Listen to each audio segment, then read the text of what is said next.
Okay. Hi, everybody.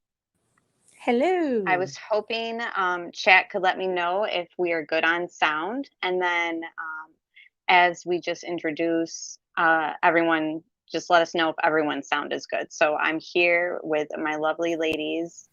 And yeah, Well, I You already know said what hi. you know what I just noticed, Amber? I can't see chat through my phone, so I'm gonna leave and then just go from my computer. So give me like 2 minutes.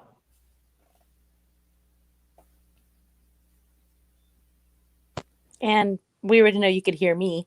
Hi. And hello, everybody. Hi, everyone. Hello. all right. It sounds good on my end. And I think everyone's saying it's good, I think. How's it sound, chat? Thanks for being here, everybody. All right. Well, pretty much, I Amber, guess I'll thank you just. for. Oh, I was gonna say No, go thank you for ahead. having us. Thank you for having us all because I think it's just so cool when we can all come together like this, and yeah, really cool. Thank you. Yeah, I totally agree as far as coming together. And I wanted to commend everyone, which was kind of in like my little intros, everyone here and other creators. I mean, I had other creators too that I thought about asking, but I didn't want to get too big of a panel. But I feel like the YouTube community has done a really good job as far as getting Summer's face and information out there. And I think that we all deserve a little pat on our backs as far as getting information out fast too. Like there were times that I was going on and just seeing on my homepage one of you guys uploaded a video or had an interview coming up, and it was way before the mainstream media was commenting on it or even had their hands on some of the stuff going on. So for the ladies here and other YouTube channels that aren't on here, I just wanted to say I really think that YouTube's doing a good job, and it's all accurate information.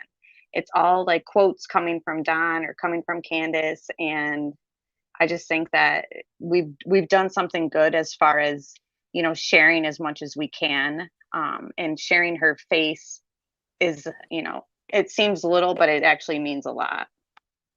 I think it's kind of funny So that you think that way, and that this case that I see it this way, and that this case is actually being more so respected by the YouTube creators and whatnot. I know there's some outlandish things, but I feel like everyone has more so been respectful. And it was the one case where the mainstream media quickly jumped on and told us that we were doing bad and we were hurting the case. And I understand that we could have hurt the case by showing like things that we were looking at, but also I think it was a little bit of hate. I'm not gonna lie. Like I felt a little bit of jealousy coming from them. Oh yeah, they do. They are. You can. I agree because we don't get enough credit. Not even really me, but all of us and you guys. That are all of you on panel are constantly working on these cases, and you dig deep, much deeper than mainstream media. Just like we saw with the Lifetime thing. They just get the bare minimum because that's all they have to do. Whenever you guys, all of us, we're like busting our butts to get every single detail, and you know what I mean. I think, yeah, I totally agree.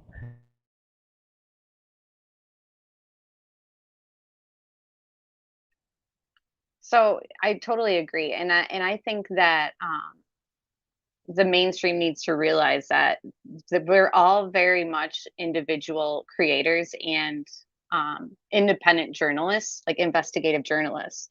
And I just think, for a little bit when this story first broke, like I'll just explain why now it's like been almost 6 weeks and I'm really trying to shed a light on this. I was kind of in my own rabbit hole with the Kurt Cobain case, but I was still trying my best to make it to each one of your guys's live streams and videos that you've been putting out. And I've tried my best to share your guys's stuff because obviously, while I'm down on my research, I'm still aware that this child's missing, and sharing her face and everything is still important. And as of right now, I was hoping we could share good news tonight, but she is still missing. The Amber Alert is still active.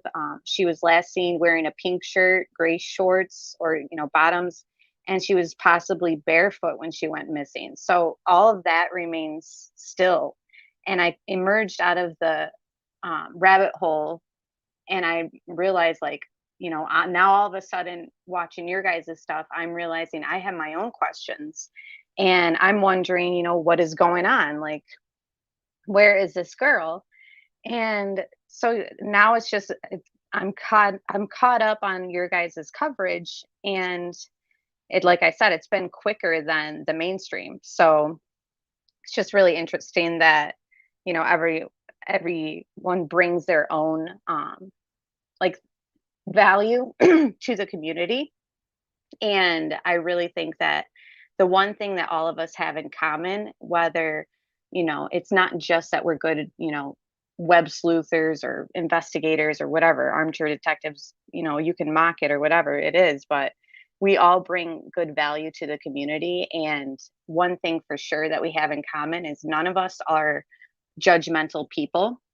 And that's why I feel like it's going to be interesting to get your guys' take on everything, because people are kind of aware that we can't really judge in this case too hard at this point, because everyone is innocent until proven guilty. And I know that each of us value that concept as well. Like, we all know, nobody is guilty in this right now. And they say that it's all active and they don't have any leads. Whether or not they're lying about not having leads, that's their own way of kind of doing their investigation. We don't obviously know everything they know. But anything you guys wanted to say before I kind of go into a little bit of topics? I'll just touch on what Amanda was talking about the, that we might be hindering, any investigation. But if we don't know what they have, we can't really know if we're hindering anything or not. One. And then two, I think the other thing is that there's so many people that are following this case and like are living and breathing it every day, that they want to help. And their way to help is to turn things in. And that's not always the best way to go about things, because you have to vet the information. You have to make sure it's relevant and important. And so we do end up as social media people, not necessarily YouTubers, putting out information that people deem as relevant, even though it very well may not be. And then people are calling it into TBI and trying to say, hey, we have this or we have that. And I followed quite a few cases. There's a lot of psychics on this case. Are you guys seeing that? Yeah, I noticed that because of something Don had put out recently, like talking about that they were up on his property or something. Like he says something about amateur detectives and psychics coming at all hours. Actually, I have the quote right here. It says amateur detectives and psychics have been turning up at his home in recent weeks, sometimes in the middle of the night. So that's interesting that even the news is reporting on that aspect too, which is kind of random. I mean, we don't really ever hear. In the middle of the night too, like, come on, that's a little much right there. Oh, unbelievable. Crazy. Yeah.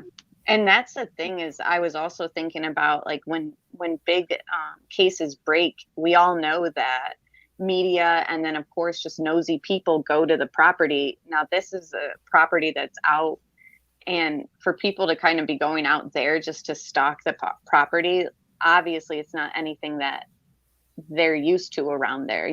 Like, everyone, it seems, keeps to themselves. Like, there's space in between neighbors. So I'm sure it's definitely like a huge shock for them. This is coming from somebody who, I will say, when I make a video, a longer one, I will monetize it. So this is coming, from somebody with a grain of salt. But I say follow the money, and that's where you'll get them. And I literally just got a post right before this started of one of the psychics asking people for funds to go search for Summer. It's ridiculous. If you can do your job, do it free. Remotely. Well, if you're going to donate money, please donate it to either the reward fund or the searchers or the the police department, the first responders don't donate to some rando on the internet to go. They're not going to go save Summer. They're not. If you Right. have 50 psychics that want to be involved in the case, and literally none of them have the same or whatever you want to determine that they have. Like none of them have the same idea of where she's at or what's happening. So it's not like you have 40 out of the 50 that are like, nope, this is where she is, and then we're like, holy crap, all 40 of you think that? Okay, let's send somebody in there. Right. And I think that's what causes the chaos, and it's the rumor mill. Yeah. Worse, like there's a difference between saying this is speculation and rumor, or this is my theory, versus this is what I actually know. They're not the same thing. Right. I was trying to put together like a panel of psychics. I think that'd be so interesting to see how they work off each other. And I'm working on it, but it's just been, there's been a lot happening. But wouldn't that be so? Because you're right, they all say different things. If they all were saying the same thing, then they would go look there. But it's just, I don't know, it can be a little confusing. Could you imagine you get a panel of psychics, the first one says this is what I see, and then all of a sudden the other 6 of them are like, oh my gosh, Me too. that's what I see too. Right.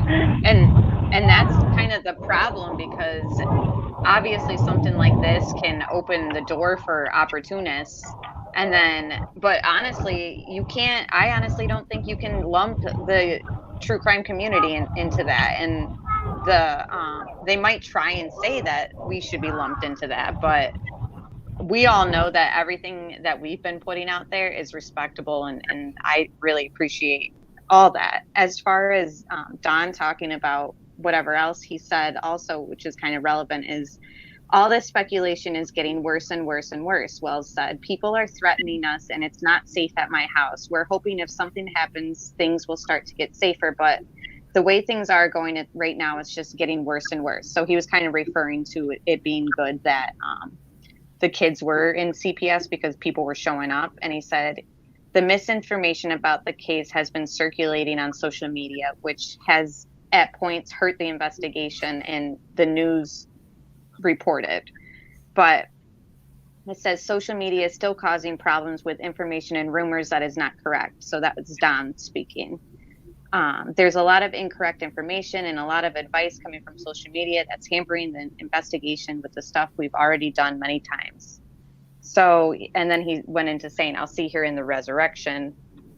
So I just feel like while there may be a small portion of misinformation going out there, a lot of the stuff that we're going off of is just interviews, which are, some of them were right there, witnesses. And then they're almost their own social media posts themselves.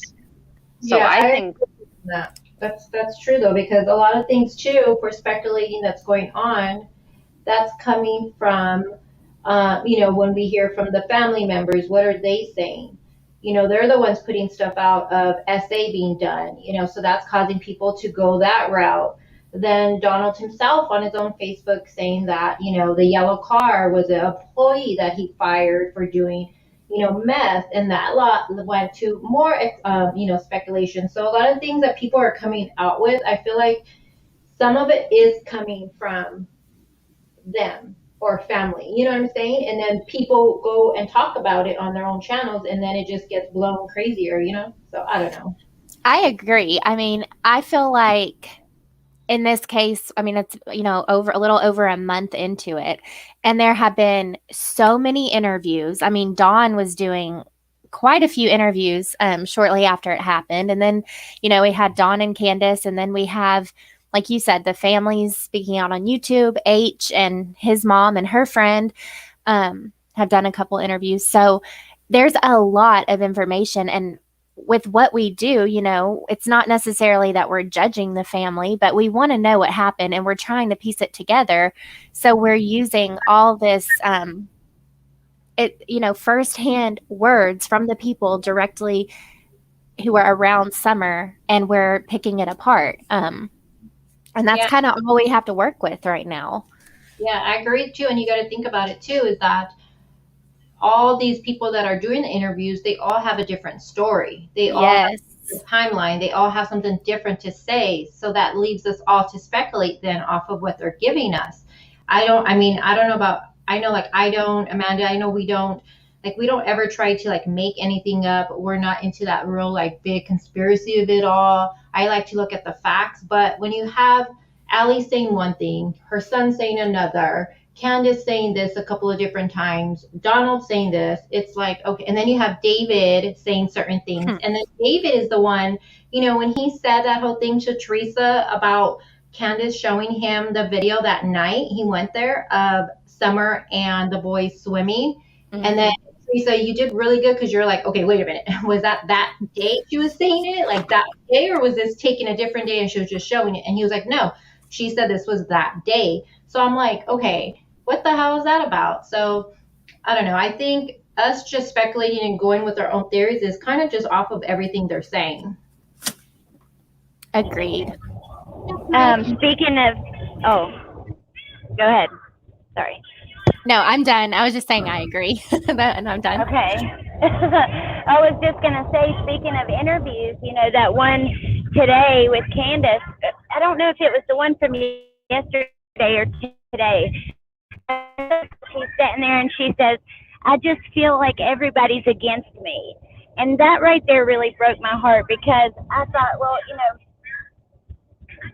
she's going through what would be any parent's worst nightmare, and because the world has been against her. And I think all of you guys have done a great job of staying like neutral. But if you've seen some of the comments and some of the things, I mean, it's been completely brutal. It's been really bad.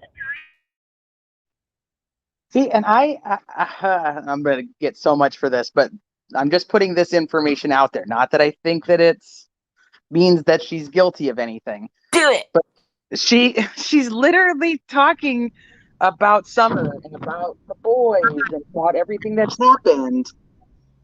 And then when she cries, it's after she talks about that everybody is against her. And trust me, like, I get that is like everybody, there is a lot of people against her. And I'm not actually against her. I'm not 100% bought in that she's innocent or guilty at this point, because I think that there's so much that we don't know.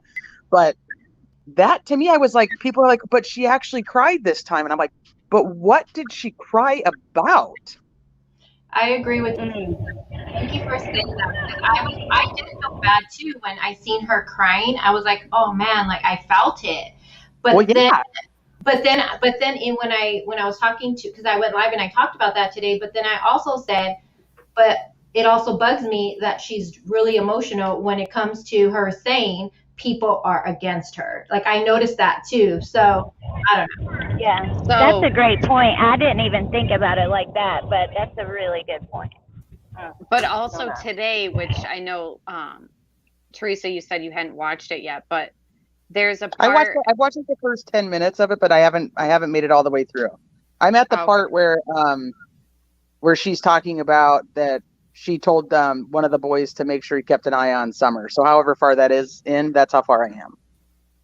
So this one part, he said he didn't even catch on camera, but he said when they were at the swim hole, Candace broke down, and it wasn't on camera, but she sat on the ground and she broke down. And he said that she was pretty much really crying hard and said, why is God punishing me, or something along those lines. So when they were talking about how she had only cried because people were attacking her, that is true. But apparently he's also claiming that off camera, she said, why is God punishing me again? Like in reference to her sister that went missing. So I thought that was kind of interesting, that as far as expanding on when she's crying and when she's not crying. Yeah. Okay, well, like I said, I haven't finished today's yet, so in my opinion is based off of everything up till today. It seems like she's not really crying when it comes to how she feels what happened to Summer. I feel like she cries about other things. So I see what you're saying about that, Amber, because I agree with that. I noticed that too. Yeah, that's a great point. I don't know, but at the end, Chris says, he said something like, I'm not here to interrogate, I'm here to interview, but there were some red flags, and there were some things that did stand out to me, and I thought that was pretty interesting. but he didn't Yeah. elaborate, of course. Right. Well, I And think that there was. Go. Sorry. Go ahead. no, all I was going to say is I think that Candace is really hard to read personally. I think that there are red flags, but I'm concerned that the red flags that she's throwing up are not anything to do with Summer. It bothered me in the one that they were by the water and she didn't remember Jose's name. The guy like lived at her house and she didn't remember his name. Like I was like, okay, but is that to distance herself from the whole Jose Allie situation? You know, are we just trying to like kind of not cause a problem with, you know, the husband at this time? But like, so there's like a lot of red flags that were like thrown up. And I don't know if you guys saw, there was like the one from, she's talking about that she calls Dawn when she can't find Summer, and Dawn says like basically hang up the phone with me and call 911. And she says I put the phone down on his truck and went over and got my mom's phone because AT&T's the one that you have to use here. Mhm. I was like, well, how, and who's to say there's not like 10 trucks there that belong to Dawn? Very possible, but it was just a very weird. Put the phone down on his truck. Who's his truck? Whose truck? I know. I didn't even notice that the first couple of times I listened to that interview. It wasn't until today when I went live, someone pointed it out in chat. So we went back and I listened and I was like, holy shit, how did I miss that? But that is a good point though. And yeah, we know there are trucks there, but it just seemed weird how you're saying his truck, like whose truck? Like, and it just seemed like that truck would have, to me, it seemed like that truck would have been close by. Cause then she's like, oh, I went over to get my mom's phone. I don't know. I just thought that was weird too. But it was also interesting watching the video, like the 10 minutes or so that I did see today of the one on their property. And there's obviously a crap ton of vehicles there. But what the truck that would have been in that area would have been her mom's truck, where she said her mom's truck was parked. Yeah. And then somebody had said to me today, they're like, well, what if it was that blue truck that they have on the property that Allie said that was moved? But then Allie also said that that truck has no wheels and no engine. So how the hell are you going to move that effing truck? Like, it didn't make sense to me. And I was like, remember, Allie hasn't been in the mix of them since the October Jose situation. They've spoken and they've talked because the kids are still friendly, but she hasn't actually been like hanging out and been like friends. So a lot of what Allie said, people were like, well, we obviously know this isn't true or that isn't true, but it's like, no, from the last time Allie was there, that was what her truth was. Yeah, well, because I was thinking that too, because they said that it was moved now, and in my head I was thinking, how would you know that truck was moved if you haven't even been there? Because of the aerial footage of the property when they're doing the searches. Mm-hmm. Okay.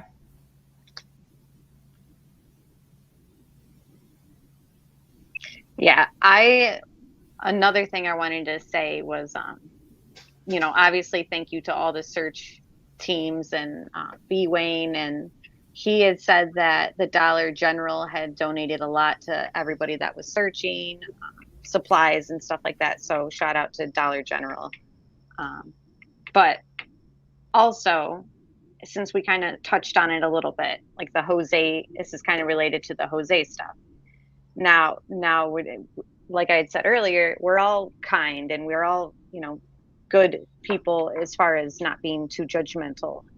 But unfortunately, the parents in this case, I mean, their child is missing, and everybody's a suspect at this point. Like everything's on the table as far as they don't have a direct lead that they're letting us know, at least. So sadly, when you get in trouble with the law, it can be not used against you, but when I'm looking at things and they're talking about Jose and Allie and the situation that had occurred when Candace had to file the police report against Don last October, I was a little concerned at what was written on the police report.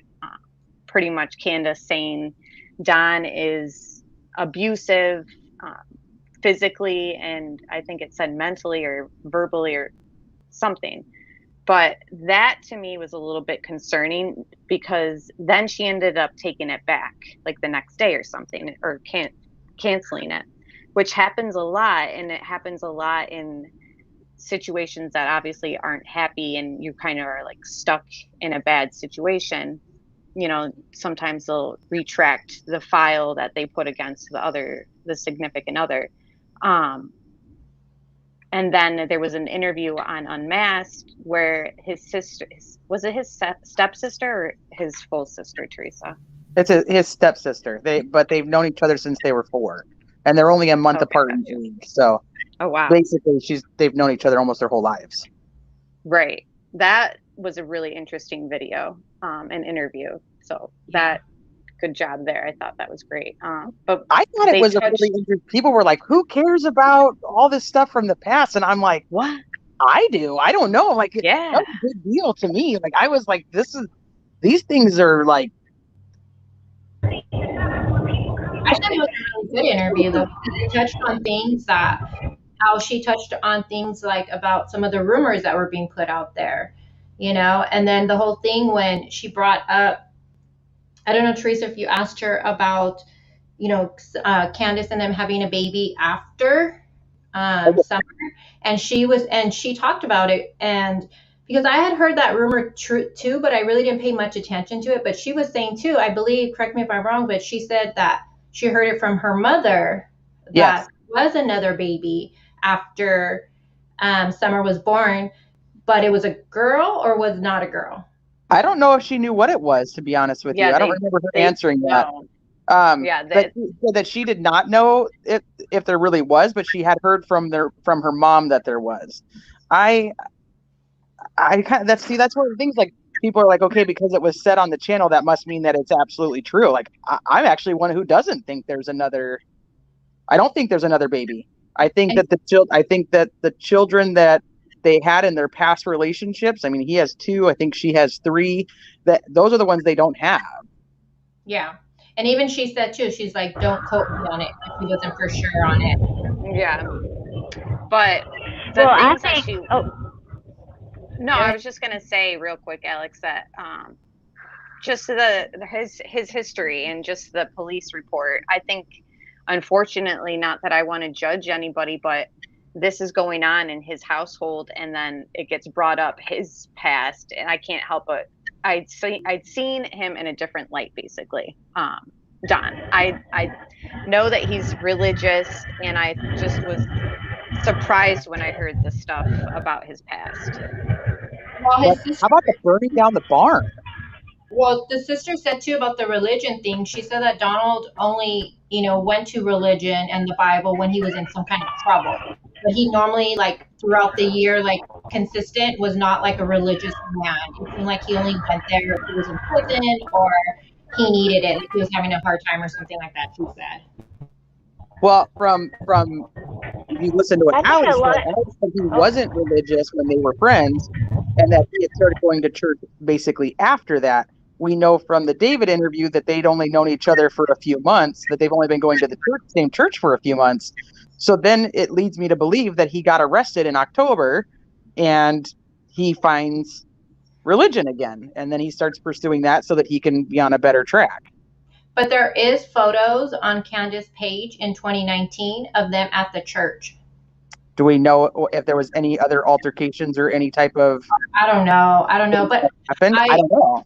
I don't know. I wonder if they had like that type of relationship, like... But I'm just saying, I didn't take it that he found church because of Summer being missing. I took it that he found church because of what happened in October. I thought the rumor... I'm sorry. No, go for it.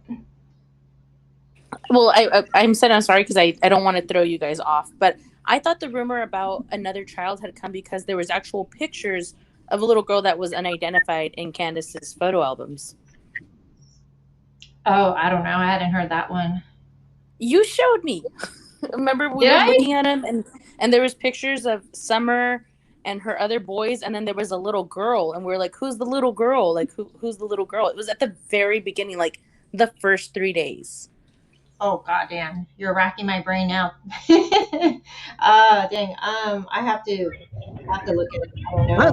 There's pictures of all kinds of other kids there, so I don't know if there's something tagged or something that made anybody like think that that was actually her kid? She's like, I love my daughters, or I mean, I don't necessarily remember, but I think I know what you're talking about. Okay, so yeah, so she was it on her TikTok or was it I think it was a TikTok video. yes. And it shows the little boy, the youngest, but there's a little girl. She's like doing like just the little boy photos, like a video, and then it has a little girl put in there. So I was like, okay, who's this other little girl with this photo? And then I remember seeing it in a group. Someone had pointed that out too, but I don't recall people saying that was that was a daughter she gave away. I don't remember that part though, but I remember someone sharing it in the group, and the people were like, okay, who is this other kid here? That's where I saw it, that correlated with whatever you and I had spoken about. That's where I had seen that arise. And then when it was asked in that interview, and she she said yes, no, I don't know, maybe so. I was like, wow, that's really weird. That is interesting to me. Let me just respond to these questions real quick. So the interview today, they showed a shed and Chris wanted to go look at it, but Candace had said no, like it wasn't a good idea to go to it. It was Don's shed. Somebody in chat asked if the shed was searched by police. I assume so, and I do assume that they probably went through the tools. I mean, they've done searches on the property, which was something else I was going to talk to you guys about, is I kind of wanted clarification on the search. But so yeah, just to answer those questions, yes, they searched the shed, I'm certain, and the tools were probably looked at. And I do believe in the interview today, it was interesting how she didn't want him to go to the shed. And I think that it is possible that Don was hiding there, which is what Chris kind of alluded to, because it was just kind of random that he wasn't allowed to go over there. And allegedly Don was at work, but they weren't certain. And thank you, B. Wayne. Alex, did you have anything to add to what was being said earlier? Well, my service is awful where we're driving, but I did want to say a couple things. So first, with Teresa,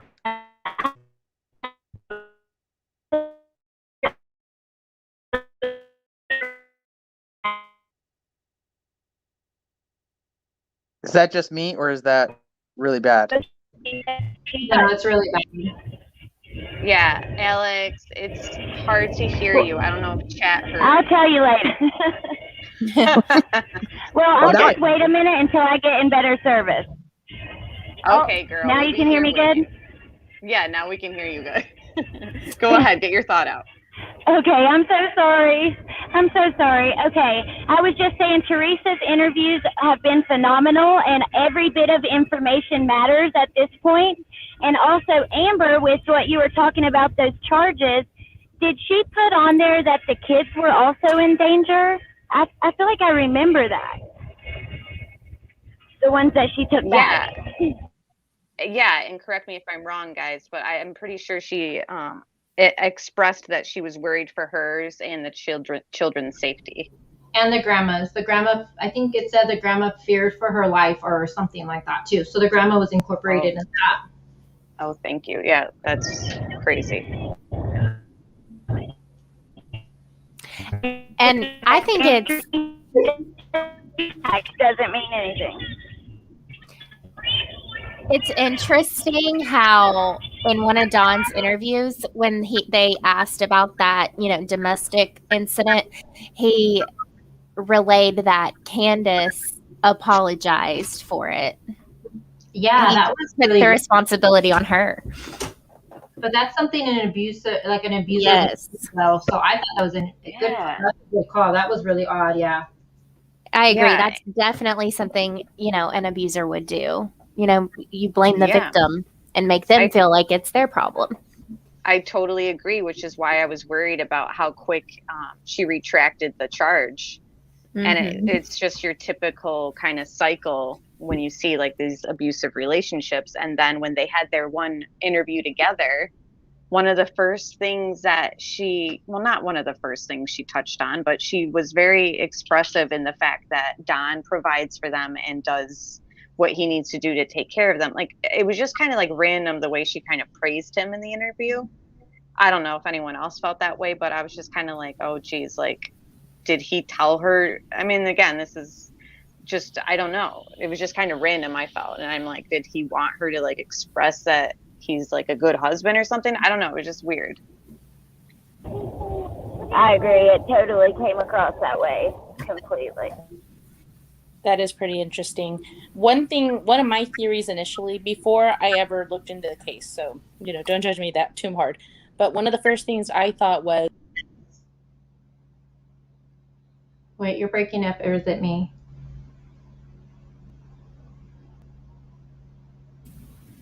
I think we lost Amanda. Oh, I thought it was... she's showed back. her She's back. face or her arms or whatever until a few days in, and that's why it took her so long to make an interview. I don't know now, but that was initially one of my first thoughts.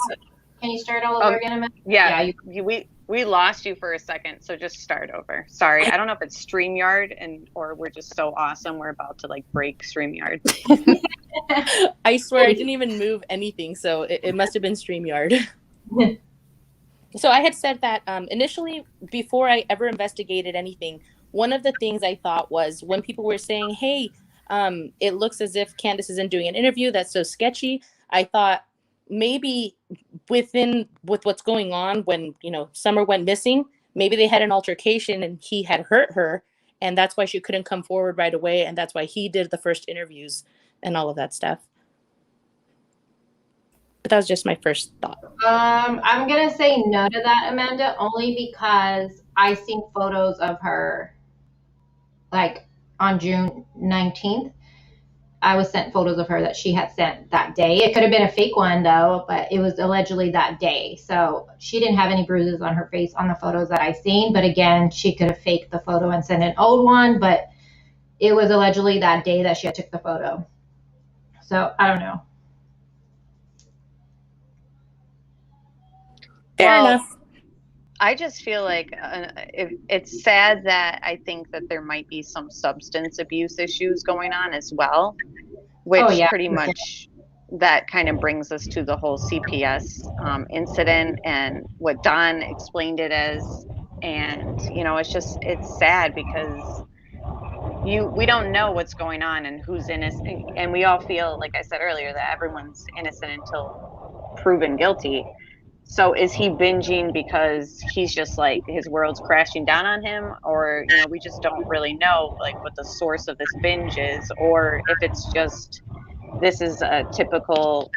I don't know his history as far as drugs go, like up to date, but I know that in that interview on Unmasked with his stepsister, she made it seem that it's been a battle for a long time, and at one point, I don't even know if I heard correctly because it was just kind of shocking. He thought about selling his son for drugs or something. Please correct me if I'm wrong. Oh yeah, Teresa could probably talk more about that because isn't that what the sister was talking on the interview? Well, yeah. Well, so there'd been a rumor on social media that he had tried to sell his two oldest children.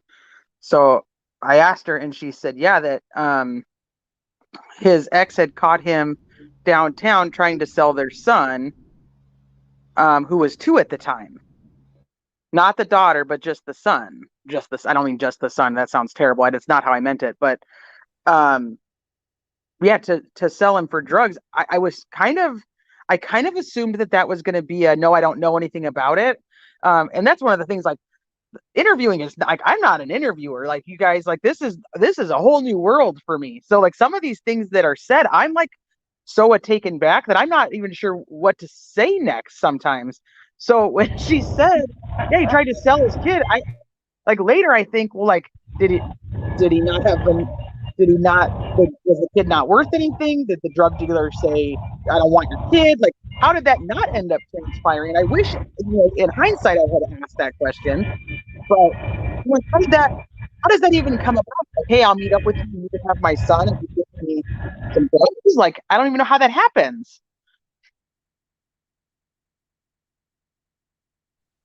Yeah, you handled the interview really well, and I could tell even in the Candace's interview today and yesterday, Chris does the same thing. Like, he's really good at with interviews and all that, and it's kind of like sometimes you want to press the not the situation, but the topic more, but you're like, it's like, how much do we need or want to know in a way? Some of it, Yeah, I guess he said he muted out today. yeah, I felt like that too, Teresa, when you did the interview with Mary, and she brought up that I think when she was 13, she Oh yeah. talked about Oh that yeah. situation with Donald and his friends, and I was like, awkward. When I got off of that, I was like, I was talking with Melissa, and I was like, so here's a little bit of info. I don't have experience in anything that has to do with SA or those types of situations. I don't have them in my personal life. I don't have any training when it comes to any of that. The subject is as obviously very uncomfortable in general. And then when somebody's telling you like their story, I I can't imagine being in that situation or surviving those types of situations. So I mean, that's one of the things, like, I kind of awkwardly am like, I don't really know how to talk about this without being offensive or without saying something I'm not supposed to. And like afterward, I was like, okay, like if that happens again, like I have to tell myself, like, okay, just ask her if she wants to elaborate on it, Teresa, because I was just like, okay, like move on, because I don't know how to touch that. Yeah, I know. I was hoping too. I was like, what is that about? But then I knew why you probably didn't ask. And I was waiting for her to say something and she didn't. So then I was like, okay, what was that about though? Because I was like, damn. Right. Like I think people like think because there's like these interviews now, but I'm like, I just want people to understand, like, I'm just a person who likes true crime. Like there's no journalism, there's no nothing in the background of like, this is kind of like, holy crap, these people want to come on and talk about everything. And I don't know exactly where to go with some of the questions sometimes. So that's why I think after I'm like, man, I wish I would have asked this and I wish I would have asked that. And I think you Yeah. did a good job. I think you're doing a really great job.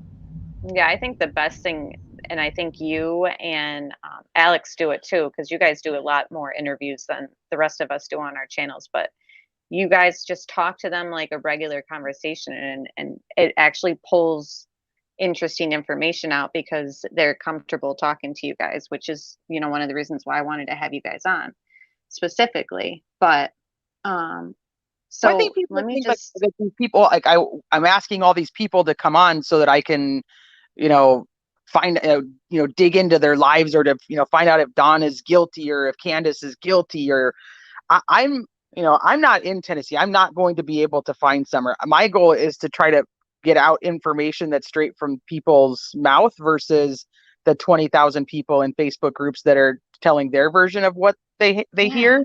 I want the people to be able to say it. Does it mean that they're telling the truth? Does it mean that I believe what they're saying? Does it mean that they're, it's their side of the story, it's their truth? Even there's so many facets to that it's like you have to. I try not to even say like what I think happened, so that I don't bias any of these people into saying what I want them to say. right. Yeah. Do you ladies want to talk about, because everyone's talking about it in chat, I keep seeing everyone talk about the living conditions. I do. Okay, let's go for it. All right. So my first story, I've said this on my channel, so other people might have heard this before, or on my channel. I was asked this question at one point, and I didn't know what answer was going to fly out of my mouth. But when it did, I was very pleased with my answer that I gave, because I grew up in a home that was gorgeous, a model home material, but it wasn't fun. There was rooms we weren't allowed to go into. There was couches I never sat on, and it just wasn't fun. When I would go to my uncle's house, it was the best time I'd ever had. And their house was filthy. I'm sorry, Dio. Rest in peace. There was piles of clothes everywhere, and their floor was half dirt, half cement, and there was dishes always in the sink, and they didn't even have a legit door on their bathroom. It was like a gated door. They had a wrench to turn on their shower, but it was the best place to hang out. And my Theo used to tell us, Mija, we don't have a lot of money, but we have a lot of love. And he wasn't wrong. I would do anything to go hang out at his house for a summer again as a kid. And I just want to say, just because they're poor doesn't mean they can't love their kids. And just because they're poor doesn't mean they didn't take care of their kids. And just because their house is dirty doesn't mean they're poor.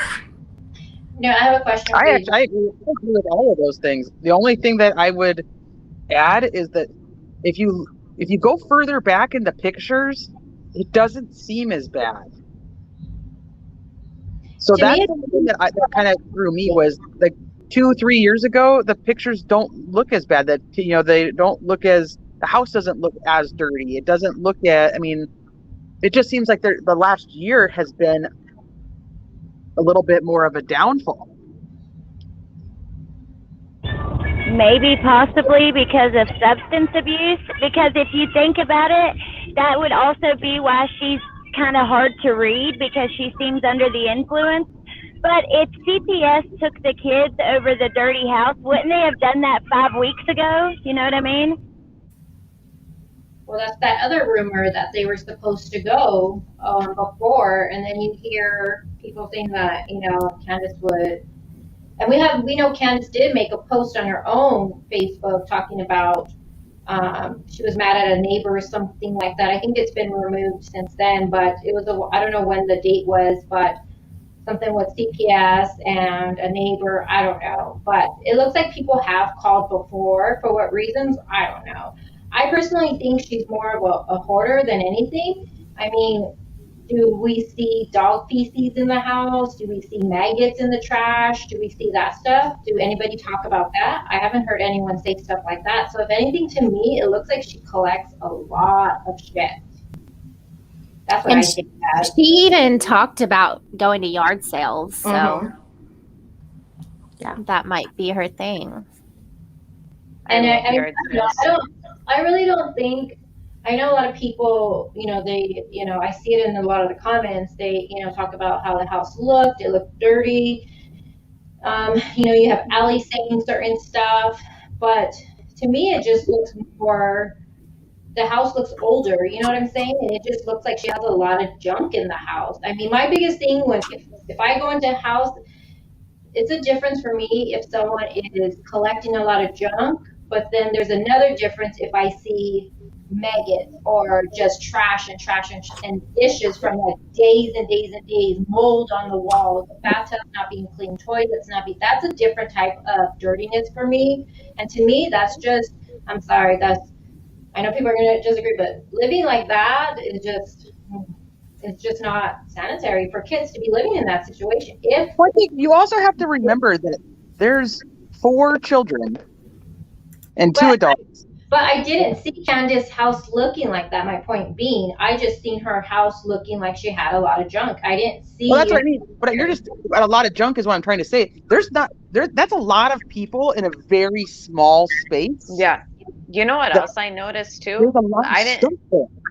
The rooms aren't like other rooms in houses where, like in New York, you can't list a place as a 2-bedroom if one of the bedrooms doesn't have a closet. Their rooms didn't seem to have had closets. So when I seen clothes laying around, all I could think was like, oh, well, where else are they going to keep their clothes? And she said that she was doing, and this was kind of something I wanted to touch on, she was doing laundry the day that Summer went missing, because her boys and her kids had like 80 clothes each or something along those lines, she said. So it just was like, I was curious what the house looked like, but who knows what's clean and what's not. Like you said, like I didn't see maggots and I didn't see dog feces everywhere, but we only got to see what we got to see, and we didn't look through it in a fine-tooth comb or know what it smelled like even, so that's true. It was kind of alarming, but at the same time, I was kind of like, like I just remember going to this one girl's house in high school, and her family, they were dirtier, but there wasn't anything like you guys were saying, like rotten food, like in the corner. I've seen worse stuff on Borders, but since we're kind of near that topic, the shaved head, I have a quote from them just to kind of get it right from their mouth. She tried to shave her head, Wells said. I think you can see it in some of the pictures, and it was getting out of control. We decided to shave her hair off and let it grow back long. And her mom shaved her head too, so Summer wouldn't feel bad.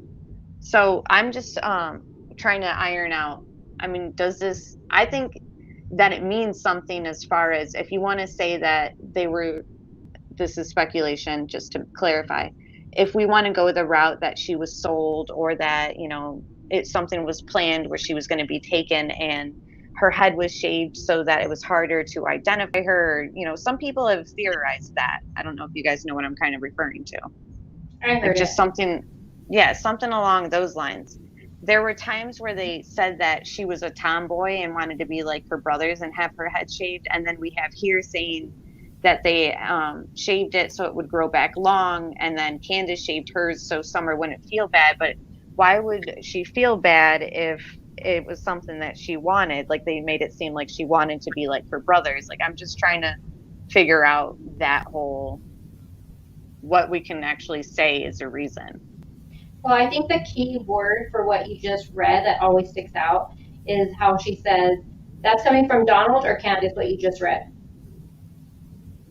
I think it's both of them saying it, because it starts off with she tried to shave her head. Okay, I think it was did. So what sticks out for me in that is how they said it was out of control. Now, I say that because what I was told in the very beginning was, I wasn't told she was a tomboy. I wasn't told any of that stuff. Wasn't told she tried to her head. I was told that the life was out of control with the boys always getting it, and that's why they shaved their head, and then they end up doing Summer's head and her own hair. But the word that she used through text with my source was the lice was out of control. So every time I hear that, yeah, it sticks out what you're saying. It was out of control. So I don't know. I think it was the lice. I just think it was the lice. I think that's what it was. That's what I was told. I mean, that's not what we were told. Really? Okay. See, this is the thing. Like, when we're talking about the conditions of the house, what does it play into it? If there was a lice infestation, then that would be, alarming. But Teresa, I'm curious. I'd have to go back and actually to be able to quote it, but it was more along the lines of the boys always had their head shaved. Candace shaved her head too, and Summer wanted her head shaved, so they shaved her head. That they were tomboys, they're not girly girls. And I have all those quotes up too in the group and in that video. So I may not be quoting it exactly right because it's by memory, but it was not lice. It was because that's how they wanted their hair. I understood it. That's crazy. Oh, sorry.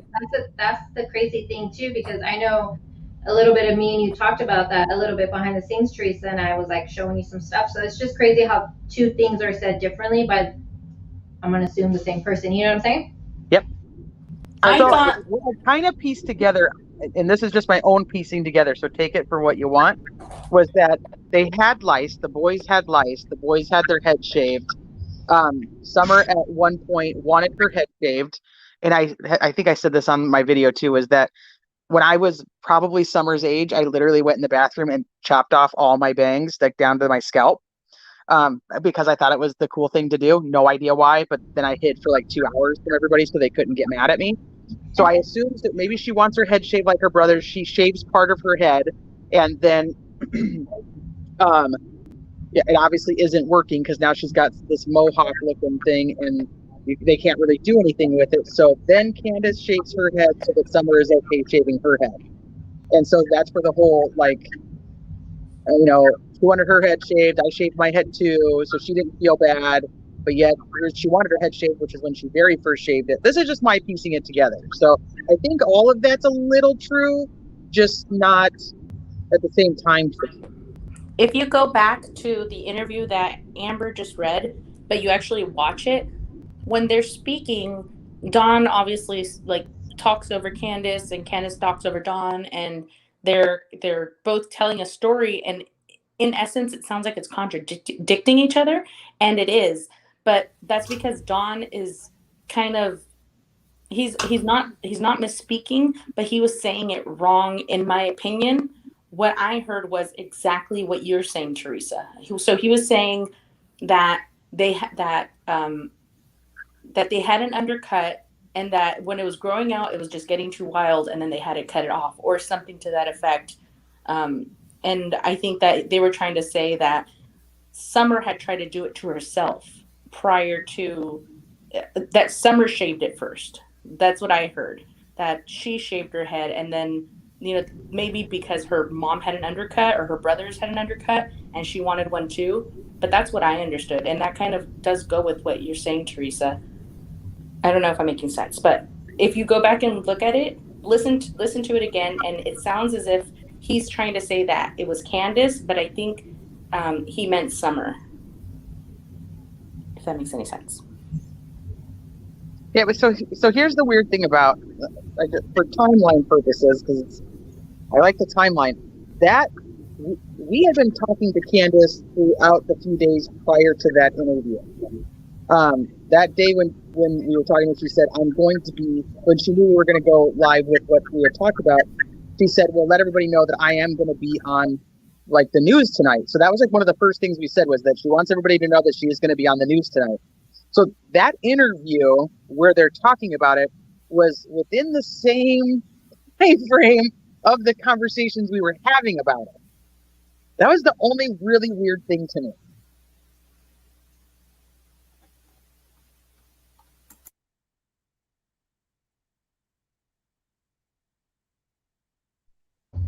Can we talk about the milk?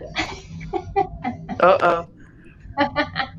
Can we just get that out? The milk, is that what you said? Yeah, the milk. All right, I'll start with CDT. What are your thoughts on the milk and that picture / video that Unmasked presented? I mean, I thought that obviously, again, one of the biggest things for me is H and Candace contradicted each other a few times. Now, why that is, did something, more sinister or whatever happen that they don't want out? Or is it true that maybe he had a drink and had some vapes or whatever, and his memory is fuzzy? I mean, I don't know. Or, was Candace using something that we don't know about and her memory's fuzzy and it could, just not mean anything? Also, I think it's interesting how Candace and H both said, Summer didn't fall asleep until after they left, dropping H off. But Allie, on, her interview, she has said that Summer was sleeping just like that on the milk when H was dropped off, that she walked over to the car and, spoke to Candace and this and that. So to me, I tend to think that Allie wasn't being truthful with that. I don't know. I think that Allie maybe had seen some of the speculation about the photo and how some people were thinking maybe something had already happened to Summer, and she was trying to go down that road because, I don't know, it just kind of bothered me how Allie was like, well, I even thought, basically was questioning, was Summer alive in that video? Or when she was dropped off and saw her in person, not the video. So I don't know. But yeah, the milk thing, I don't know. I think it's weird that she was sleeping on it. That's my opinion. But where the milk was in reference to what H said versus Candace said, I don't know. It's confusing. I don't really know what to make of it all. But I lean towards not really finding Allie very credible anymore. Not saying that I necessarily find H and Candace super credible, but I don't think Allie is over here being 100% honest either. So that whole thing bothers me. I don't know if that really answered the question, but that's kind of where I'm at. No, yeah. I mean, you gave us what your opinion is on the milk. I kind of am a little bit all over the place with the milk too. Yes, I do think it's weird that she's sleeping on cold milk. At the same time, she's wearing long sleeves. Kids, if they're exhausted, then that's what they do. They crash, especially in the car. So it's kind of one of the other things on it. It's hard to read what that all was about.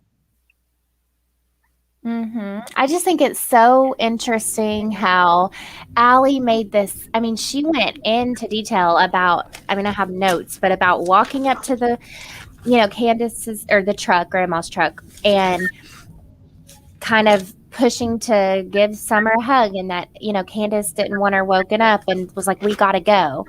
And just really seem to be questioning, was Summer okay? And it's like, if Summer was awake and Allie didn't even come out to the truck, why is she trying to kind of spin that narrative? No, I agree with you on that, CDT, because I don't know, when I listened to Candace's interview that she did, and then I went back and started comparing it to H and for Allie's, Mm-hmm. I started thinking more that Candace was being more truthful with certain things, and H was actually, and Allie were not being so truthful, only based off when I compared each of their statements. And like the thing with the milk that bothers me is in today's interview, Candace told Chris, because he asked her again, because he keeps bringing up the milk too, you know, wanting to know more about it. And he asked her again, okay, so how did the milk get on that side of Summer? And today's interview, it stuck out to me that Candace said, oh, well, H put it there when he got out of the car. And she said that Summer was up. And in my head, I was thinking, okay, let's think about that. Because if that's true, then we have Summer in the middle, right? We have H behind Mom, Candace, because the boxes are on Grandma's side. So H gets out, he's holding, you know, we're told that he's holding the milk.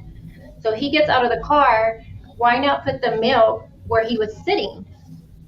Right. You know, or on the floor where Candace is at, you know, right there on the bottom. Why put it on the reach over, completely reach over, and put it on that side of Summer? That makes no sense to me. And it really bothered me when I heard Candace saying that today, because I was like, okay, let's think about that though. If you get out of the car, you're going to put the milk right there. You're not going to reach on over, move, you know, tell Summer, scoot over a little bit and put it on that side. Like, it just, I don't know, that bothered me, that whole thing. And then the thing with Allie, her saying that she, is that coming from me? No. And then how Allie said that, you know, that she's seen Summer and she walked over there and she was talking to Candace, but then in that same, you know, later on, she goes, when H called her mom and was like, when H called her, Ellie, and was like, hey, Summer is missing, blah, blah, blah. And then she was like that she didn't want to talk to Candace. But then you were talking to her just a little while ago, perfectly fine. Why won't you want to talk to her right now on the phone? Like, it didn't make sense to me. And then you have Candace saying that, no, she never walked over there at all, and that Candace wanted to talk to her, but she didn't come over. So, I don't know, I kind of believe Candace in that, in a little bit, that Allie really never did go over there. And if she really didn't, then why the hell is she saying that? She must be protecting her son. I don't know. But I also think that Hunter said that Summer was asleep before that video ever surfaced.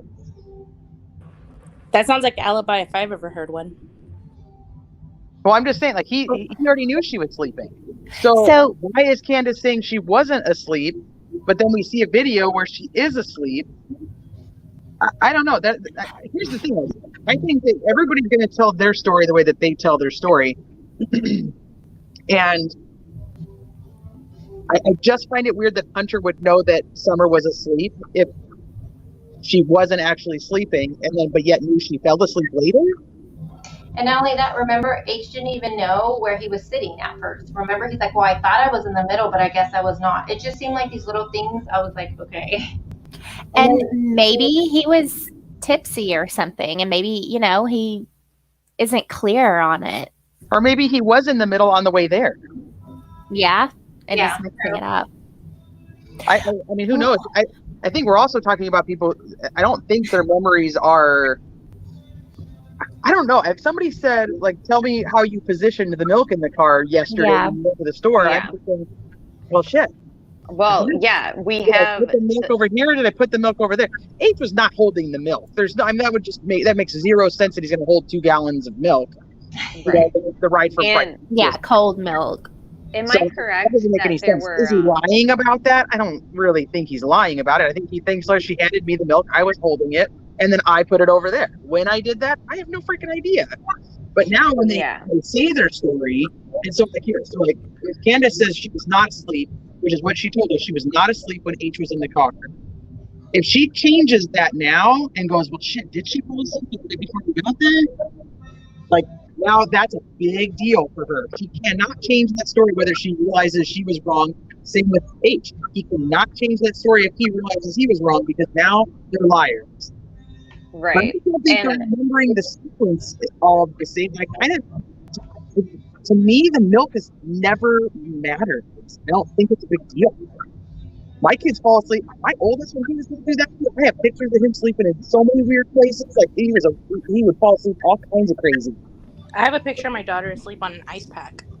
yeah, my brother, and he can sleep anywhere, always has, which is good because he's gone through military and all that, so they always can sleep anywhere, and they kind of have to. But as far as H, since we're on the topic, there are times where his story obviously is going against what Candace is saying. And one of the ones is he said that they were in the car together. Oh, and am I correct when there was vapes involved? Were they THC or just CBD? No, they were just nicotine vapes. Yeah, Just nicotine. nicotine. Yeah, Okay. yeah, All nicotine right. vapes. So at least we don't Because she have bought them because that she's trying to, her and her disrupting mom are trying to memories. quit smoking or something. Okay. But there is twisted tea involved somewhere, Yeah. right? One Okay. can so far that we know. One can. Okay. So for H, he said that they got a phone call from Don, and Don expressed that there was a strange man on their property. But then Candace, as you guys probably seen, said that that never happened. So here's my thing though, which is strange because let's say that there was a man, that kind of would go with their idea that she was taken. So for Candace to say that call and that conversation never happened, I thought was weird, because Well, I it kind think of would explain something that they're kind of going along with. the So issue might be who the person is. My If, question was, if the why was person is H? important, then they don't want his name put out there that he was, and that Dawn calls and says this guy's over here being creepy when they know the guy, and they don't want him coming over and being like, you called your wife and told her I was coming to your house all creepy. I just hope if that is true, though, that law enforcement does know that. I understand what you're saying too, Teresa, with it. My question was, if H heard the call enough to where he turned off his phone so he could listen to it and everything, why was this call so suspicious if this was before anything happened? That's a question that I know. I don't know. Another thing that H said that was inconsistent, of course, was the deleted text. He said that he went into her phone, and not a lot of people know this, that when you delete messages, they go into your trash can. Or when you delete things, they go into your trash can, into your Google trash. Teresa is an Android user, and so is Crazy. I'm exclusively an iPhone user. I don't think any of our phones do that, where you delete a message and it goes Throw to us your under the trash bus can. for being Android users? What was that about? I'm exclusively an iPhone user. Because she's If you fancy. hand me an Android, I don't know how to use it. She's fancy. That's why. I will hand it back to you like it's a brick. Like I can't use this. You know what's funny? I'm like that with iPhones. So I'm like, oh my god, get this away from me. No, I can't Well, do it. I think the first issue is that the phone that they're talking about is not an Android or an iPhone. It's, I don't even remember what it is now, but Like a track phone, right? it's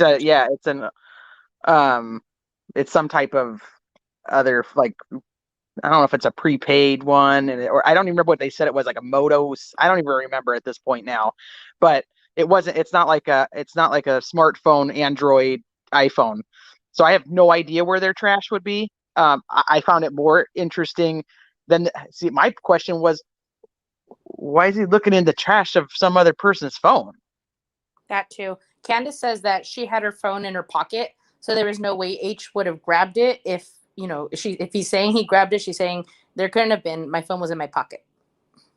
That's why. So is this another time, and then it's being added to that day? Like, did this happen at a different point in time?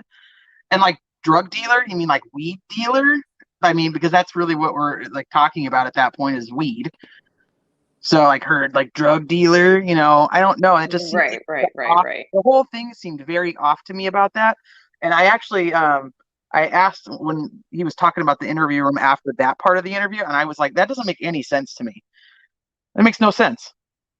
That would be one of the questions when I watched my own interview. I would, why didn't I ask these 5 other questions right after that? Well, whoever this dealer is, I'm sure they've, already talked to him, and obviously nothing came of it, as of right now, at least. But H, I'm like you guys were saying earlier, it seems like his statements came out with a lot of kind of inconsistencies. And there was another one that he had, the swimming hole. He, when he said that he had to grab Summer from being underwater, and then Candace said that never happened. What did you think of that, CDT? Well, I think if it is true, that it makes sense Candace isn't going to want to confirm that. I mean, she's already feeling like everybody's against her, and probably feels a lot of people do think she is responsible or holds at least some guilt for whatever happened to Summer. So I don't know. I mean, if that's true, H and Allie both said 10 to 15 seconds. I mean, that is a long time for a 5-year-old to be underwater. And I don't know. So I just don't think we're ever going to really know the truth unless Candace eventually does come out and say, yes, that, that was true. But at this point, I just feel like it's hearsay. I would love to know what the truth of that is. But, and then H also kind of contradicted himself a little bit when, I don't know, he was talking about what they were doing at the time that Summer went over. Candace was showing TikTok videos, but then he says they were looking at flowers. I just felt like that part of it where he was trying to say what, Candace and Grandma were doing the moment it happened. I wrote down the timestamp, but it was a little confusing to me. But yeah, I do think if it's true that she went underwater, it at this point kind of, in my opinion, makes sense that Candace would deny it. She's not going to maybe want to confirm that. But that's a long time. I mean, 10 to 15 to 20 seconds, whatever they said. That would be a little concerning, possibly, if she was really fully underwater that long. But even, go ahead. And then he brought up dry drowning, so he obviously knew. He knew that there was something that could have gone wrong while she was under. But why did he know that? I mean, I thought it was weird that he even brought up dry drowning. I'm a helicopter mom, and I didn't learn about it until about 3 years ago, and I was shocked AF. Yeah, it was like a year ago for me. I remember talking to CDT about it. I think his mom. I think Allie and H are watching everything Yeah. on social media. Yeah, and you guys got to remember too, from early on, from that first time that it started being shared, that TikTok video with H, in the Facebook groups, people immediately started going after Hunter. And his sister had to come for his defense and was asking, please stop talking about my brother. Can you, he's a minor, and all this big old post she had made. So I'm wondering if things that, H and his mom are saying now is just to protect his own image. You know what I'm saying? I had heard a lot of people question why his sister's quiet now because she was so outspoken in the beginning. And I don't even have the screenshots, but I remember reading comments by her where she was saying that he was blitzed out in the car. So, I mean, I can't say it for certain because I don't have the screenshots. I'm sure somebody does. But I remember that, Amanda, and it was that he was really intoxicated. Yeah. And that when he got home, that they knew that he was drunk. Yeah, I'm he's a big kid, and I from my understanding, that's not the first time he's had an alcoholic beverage. I don't think that he would have been that incapacitated off of one.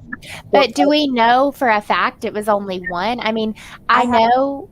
Didn't Chris say that he asked them and they remembered her coming in, but they didn't really go give him details? And he asked about the camera footage, and she said she'd have to talk to her manager about all that. So I feel like the one, we don't even know for 100% fact he only had one, or if he even, had it. I mean, one's saying yes, one is saying no. So Candace said that it was a tall can of the twisted tea that she purchased, and that she purchased it for her mom, and that Hunter swiped it, which honestly doesn't shock me. It doesn't shock me at all.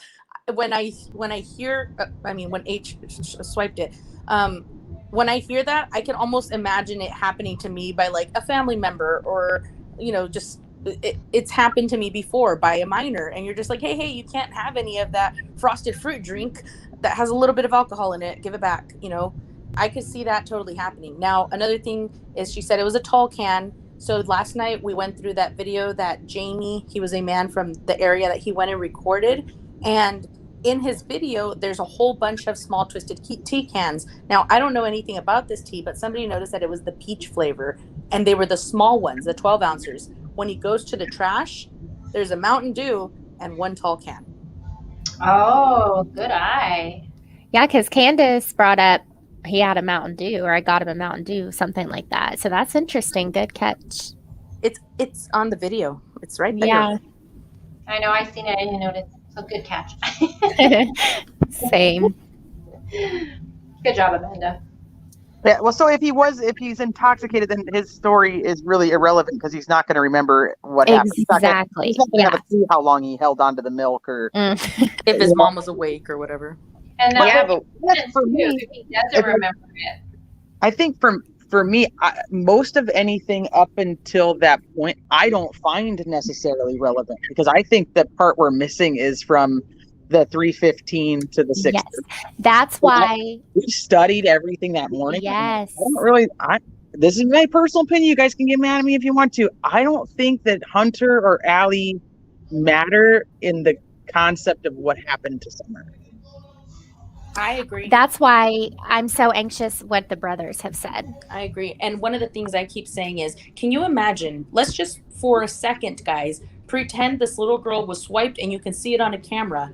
Imagine if everybody was so concerned about what you did 2 hours before your kid was swiped. I'd be pissed. But I don't think people would have been concerned if they had cameras and they had her being. Well, I was saying, I'm just saying. Okay, let's forget about that part, crazy. Let's just say that this little girl was swiped, okay? Because I truly do believe that somebody kidnapped Summer, whether it be a rogue coworker that got fired, whether it be an electrician that was working on the property days before and days of, or a disgruntled neighbor that didn't get the home that he was trying to purchase, or a predator that was caught 25 minutes away trying to do it to somebody else. So I'm saying, let's just say she was swiped and there's nothing they can do about it. There's no way they can prove it. And everybody's only worried about what she did 2 to 3 hours before, about the milk jugs and all this. They're not, when it seems as if when they get to that property line, it's all the questions cease. Like, okay, you want to sell the house and that's it. I feel like we need, like Kelly said, I need to speak to the brothers. We need to speak to the brothers. I just need more elaboration. I don't think what she did beforehand with H and Allie and all them matters either. Yeah, I agree. She goes home, gets home at approximately 3:15, unloads groceries, and then there's no concept of anything, unless I missed it on the one from today. There's no timeline of events from approximately 4 o'clock till 4 to 5:30. Well, why? Yeah. They're planting the stuff, and that's when, or 5:30 they're planting all this stuff. So you have like a good hour and a half. Like, what happens in all that time frame? But another thing, I think why people are interested into what happened before that is because you have H saying she slipped on a rock and went in the water. Yeah. So that has a lot of people wondering, okay, well, what if that did happen? Yeah, and I definitely sick. Yeah. So then that's why a lot of people are wondering, okay, well, wait a minute. And that's why people are picking apart what happened before. Yeah. Because I feel like if that was never mentioned, if the whole slipping on a rock, going underwater, if that was never mentioned, I think people would be honestly more wanting to know, okay, what happened when you got home then? Yeah. But it's the whole thing of her being slipped on a rock, going underwater allegedly, that everybody's like, okay, so then that's where the focus is on. We all came from the Watts case. We know where interjecting on social media comes from.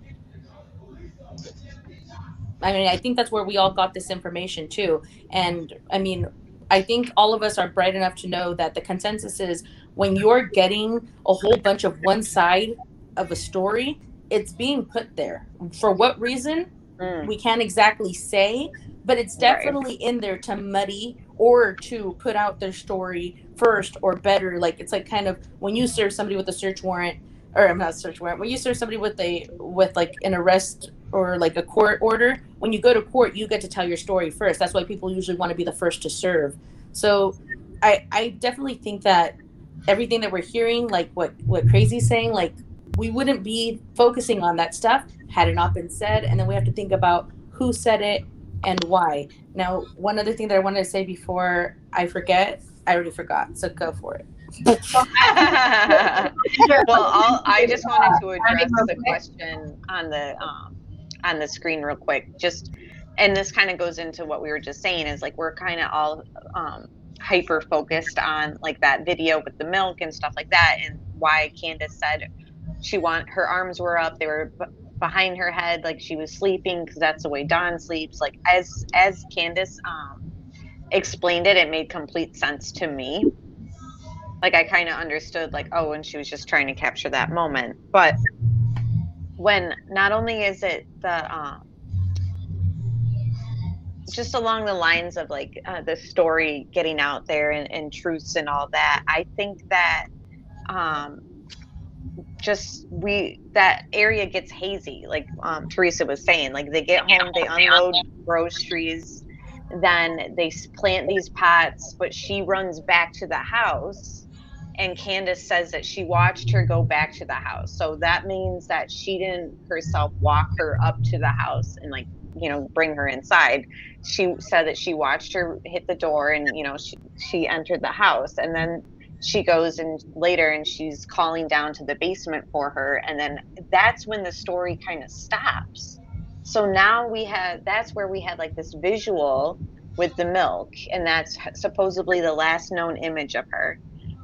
We're kind of hyper focused on that because it kind of gives us something like, okay, this is what she looked like, and this is the last time that anybody ever saw her, so let's examine this like every angle we can.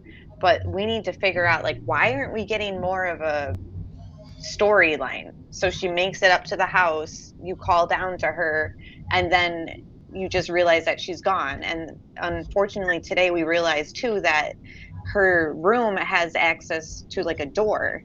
And Chris said after his interview and tour of the house that he wasn't certain if she could open it, but at the same time he wouldn't doubt that a 5-year-old can open it. And I mean, my nephew is 5 and he can do a lot more things than I ever thought that he could do at that age. So I'm certain that that would be a possibility. So it kind of still leaves it up in the air of like, could she have wandered off? It's just everything kind of drops off at that story. She calls down, realized Summer isn't there. And then she said the boys went around circling around to find her. Yes. And not just that. What I was going to say before when I completely forgot was I brought this up in a live last night about, going missing right under your parents' nose, not even just going missing after your parents leave you outside for a few minutes. There must have been I had a live of 40 people, and of the 40 people, at least 5 said that at some point in their life, somebody had attempted to kidnap them. And that's myself included. And this was straight under my mom's nose. A woman walked up to me, grabbed my hand, and walked away. And I only noticed because my mom held my hand a certain way when I was a kid. She used to like hold my hand initially, and then she would switch it to where I would hold her finger. And I just noticed that it wasn't her. And, I told her, "You're not my mom." And I ran back to my mom and I told her. It happens all the time, right? I know someone. I dated him for a while. There was an attempt to kidnap him too. Some guy, it was at a New York State park, and some creep basically was like watching him and his siblings and just asked him if he wanted to get ice cream. And that's literally how he started walking off with him. So, I mean, yeah, these things do happen. That's why it's like to the point where now we have to go and play out, like Chris was saying to her, Candace, in the interview, like, what are the odds though that you think that happened? So I'm curious what you guys think. Like, what are the actual, obviously we all know these things happen every day. I think the guy that did the interview today said it best, 50-50. There's a 50% chance she was snatched. And what's the other 50%? And I think that's probably the best bet. That's, that's all we can get from the situation blindly. One other thing I did want to mention was there has been a report put out. I did know about this previous, but Candace and I was going to say Ron.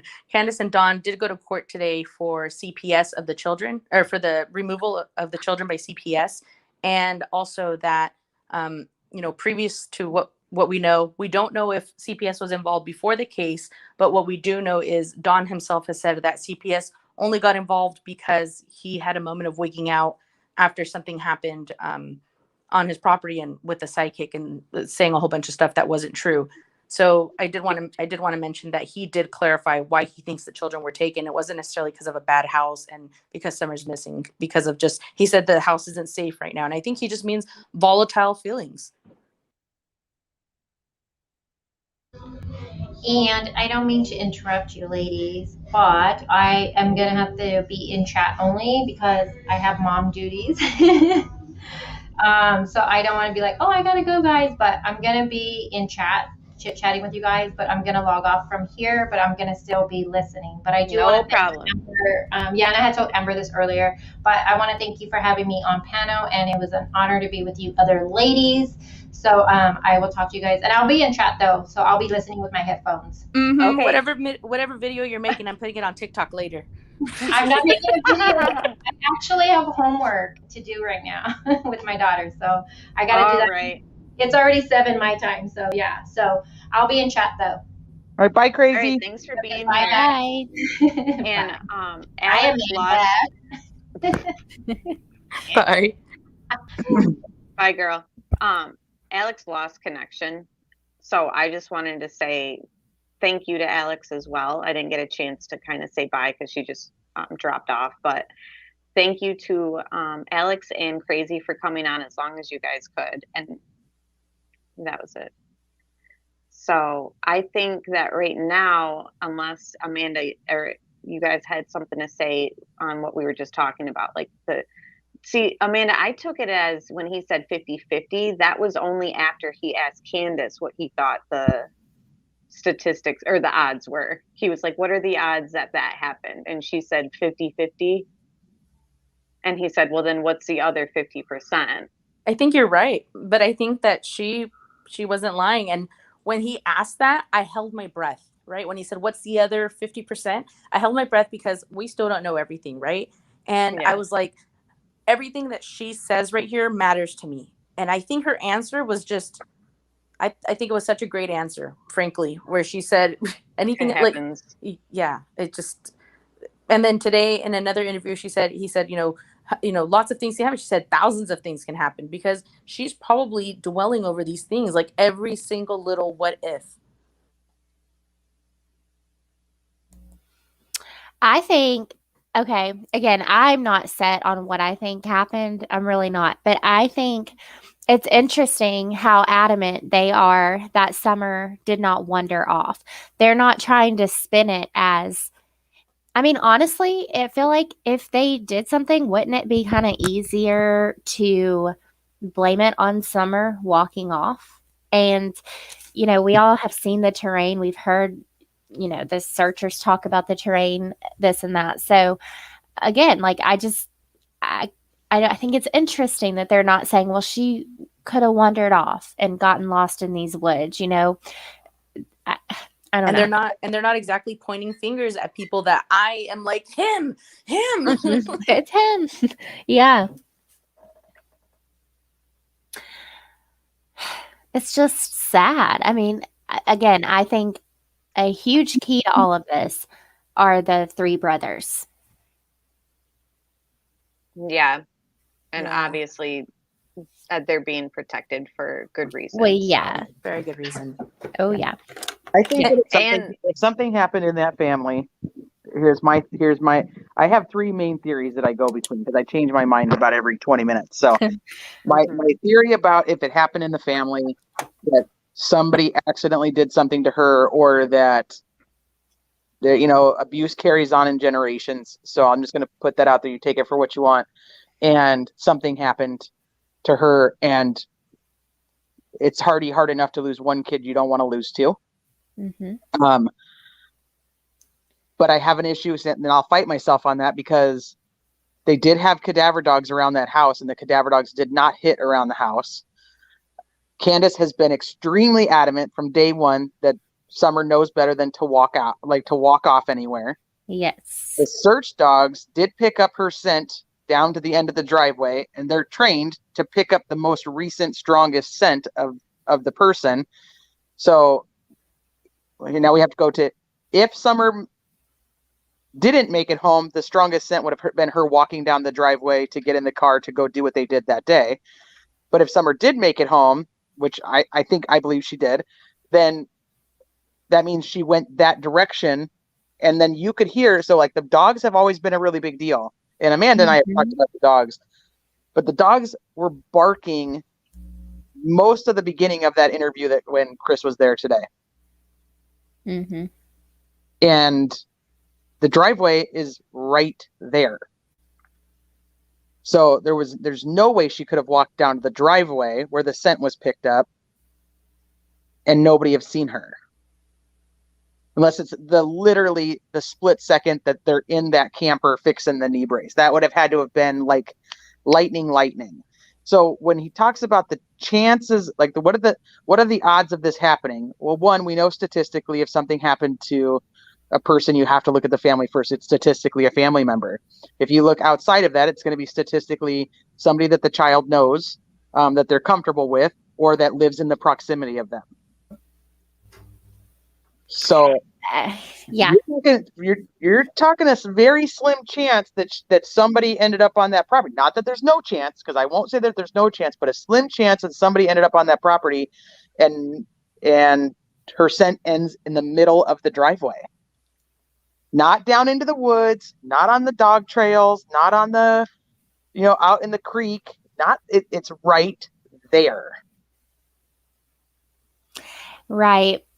And then I want to also know confirmation on, did Dawn make it back home before police arrived? You were told what? I'm sorry. We were told that he did. Okay. Because that's what he said as well. So it's like, and then Amanda, we don't know where he was when he called 911. I think that's the other thing, though, is that she says that she called 911, which everybody said she didn't. But from the dispatch calls that we hear going back and forth, it sounds like they're talking about two different types of phone calls. So I've always thought that she called and then he called. So we asked her, and she said, "Yeah, I called and he called." Mm-hmm. So she calls him, and then he gets in the car to start driving home. How long from the moment he gets in the car to drive home does it take for him to call 911? Yes. I think that's a bigger difference too. And then you have to know that these guys are out in the boonies. Their police stations aren't right there. Right. Yeah. My police station, I love it, is like 5 minutes away. And I feel very safe. Yeah. Yeah, mine's on the street. Yeah, same. There's like 6 cops and probably 3 retired cops on my block. So I mean, I feel good. But they don't have that. They don't have this. We've listened to the community meetings about, they don't have this. They don't have any cell service out there. Mm-hmm. This is exactly what she'd already complained about. So she hasn't led us in the wrong direction with that stuff. And okay, so here go to my other theory. Somebody does come and take her, right? So now you have Don apologizing on that one interview where he's like, I feel bad that the searchers were out there, because in his mind, he's like, she's not there. Yes. Wouldn't wander off. So I feel bad they wasted all that time pretty much. And then because somebody took her. But if you think somebody took her, that means why aren't you handing out flyers immediately? Like, so that anybody who happens to see her, because now you wait 30 days or whatever it is to start handing out flyers. How far away is Summer now? Yeah. So then I have to if you think she was abducted, why aren't you out there doing things that the person who thinks that that she was abducted? Okay, I wouldn't even be able to post on Facebook. Go do something else. Mm-hmm. Yeah. If I was posting anything on Facebook, it would be updates on what they know and what we know. And how many times have you seen them share her missing persons flyer? I've never, and honestly, I'm not up to date with the Facebook stuff. Like I only see the things that you guys share. I don't know like every little thing that they're posting on Facebook. But from what I have seen, I have yet to kind of see kind of an updated like rehashing of like her image and stats. One thing, it's just. I'm sorry. No, go ahead.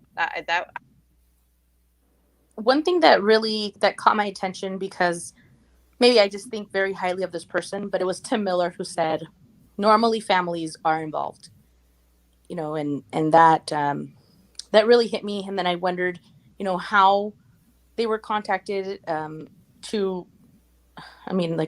was EquiSearch contacted, and did EquiSearch attempt to get in contact with them? Because I know, and I wanted to say this at the very beginning, that you can tell Candace is depressed.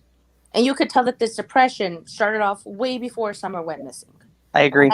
I think that contributes to a lot of the matters in the home, because I'm tidy, but give me a week of depression and you guys don't even want me to turn on my camera right now.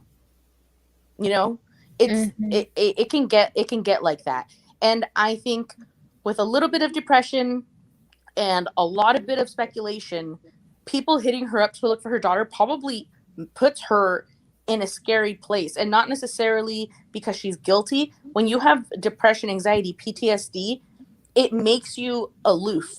When people message you to help you, instead of wanting the help, you run away. You just don't want to deal with it. You don't want to face the facts. Today I said, I like to avoid my problems until they slap me on my feet.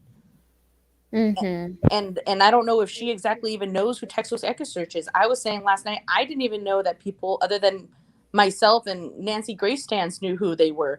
Maybe she didn't even know who they were, but that was something that concerned me, because I trust Tim Miller and I trust his intuition.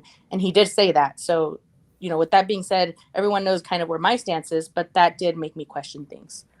But he said every case he has worked on, and you have to think about when EquiSearch is typically called into a case. Every case he has worked on, we know by following, just last year, Faith Sweatlick, that little girl was taken from her front yard when her mom went inside to make a phone call. And we all know what happened to her. There are stranger abductions. Don't get me wrong. That's why I'm like, I'm not sold that this family did anything. I'm just not sold that they don't know what happened. Great. I'm also not sold that she's not somewhere.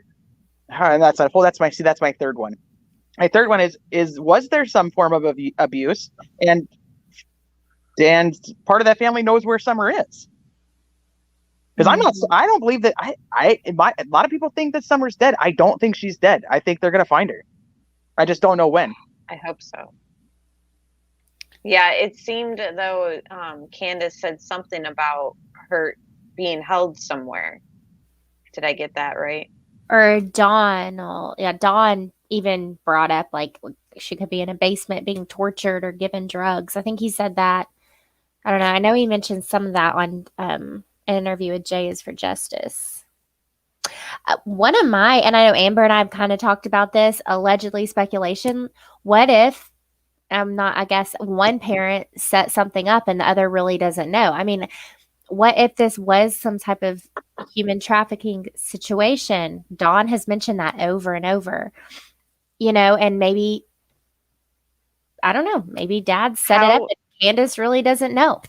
How deep is the drug issue? Yeah. Does he owe people? Does somebody owe somebody money? Allegedly, speculation. From my understanding, the biggest drug we've heard anybody bring up in this is alcohol and weed. Well, and then Allie claims meth, but and then Chris was like, well, she doesn't currently look like she's using meth, but I don't know. I've never really been around. We asked about meth and she said no. Right. I thought that people say she's on meth and obviously she's not. Yeah. Right. I don't think she is. Yeah. I don't think Candace has a face. Meth is the main issue in this situation anyway. I don't think that. I think there's substance abuse, but I think you're talking more of alcohol with Dawn. And I think, and possibly with Candace as well. And then I think that we're talking more of something either accidentally happened, somebody that they know came and took her, or she's being put somewhere in their mind protecting her. That's my three. That's what I think. I don't think that anybody intentionally hurt this girl. I don't think that, or I should say, intentionally hurt her on that day. I don't think that. Once again, my thoughts. I don't think that the swimming has anything to do with anything. I think that was just part of the crap they did that day. I think that when she says that she left all the boys at home was because they were only supposed to be gone a few minutes. but they were driving to Kingsport to the hospital, so we know that's not true. Right. That's to cover her own self. That's why I said a lot of the red flags are to make it so they don't look as bad. And all these people are trying to save face for themselves. Can I say one more thing that I want This to? might be too, Meg. Sorry, I just wanted to put that out. Yeah, there might be a pill situation, but I'm not on meth. I don't. Yeah. I'm not on meth or Yeah, for crack sure. or anything like that. I think there might be a pill situation too, especially in the Allie and H situation. I mean, I definitely think that she's maybe Suboxone or something. But one thing that I did want to defend Candace on is I see a lot of people getting upset, and it is confusing. The whole H said that they went and purchased the clothes that she was wearing, and Candace is saying that she put the bathing suit on her in the morning, stuff like that. But I did want to say that she mentions that Summer gets hot really easily, and then she also said that she didn't want to do something like roll down the windows because Summer got cold. And people are saying, well, was she hot or was she cold? Was she hot or was she cold? I have a 6-year-old that is about the same size as Summer, just tiny, itty bitty. This little girl can work up a sweat in the coldest house. I mean, she will walk up to you and say, I'm hot. And you're like, I am keeping the AC at like 72 right now. Like, what are you talking about? And then we can be in the car and put the AC on her, and she says she's cold. They have weird body temperatures. Like, kids are just weird. And I think she was just saying, I think she's being truthful. That's why she's kind of just saying what's off the top of her head. And I think that her daughter does both. And people are trying to say, like, well, is she one or the other? She's both. My kid's both. Am I a liar? Right. Yeah, I think I think we all probably agree that Candace loves Summer. And so if something happened, like you guys were saying, like it could have been accidental, like, or she was taken.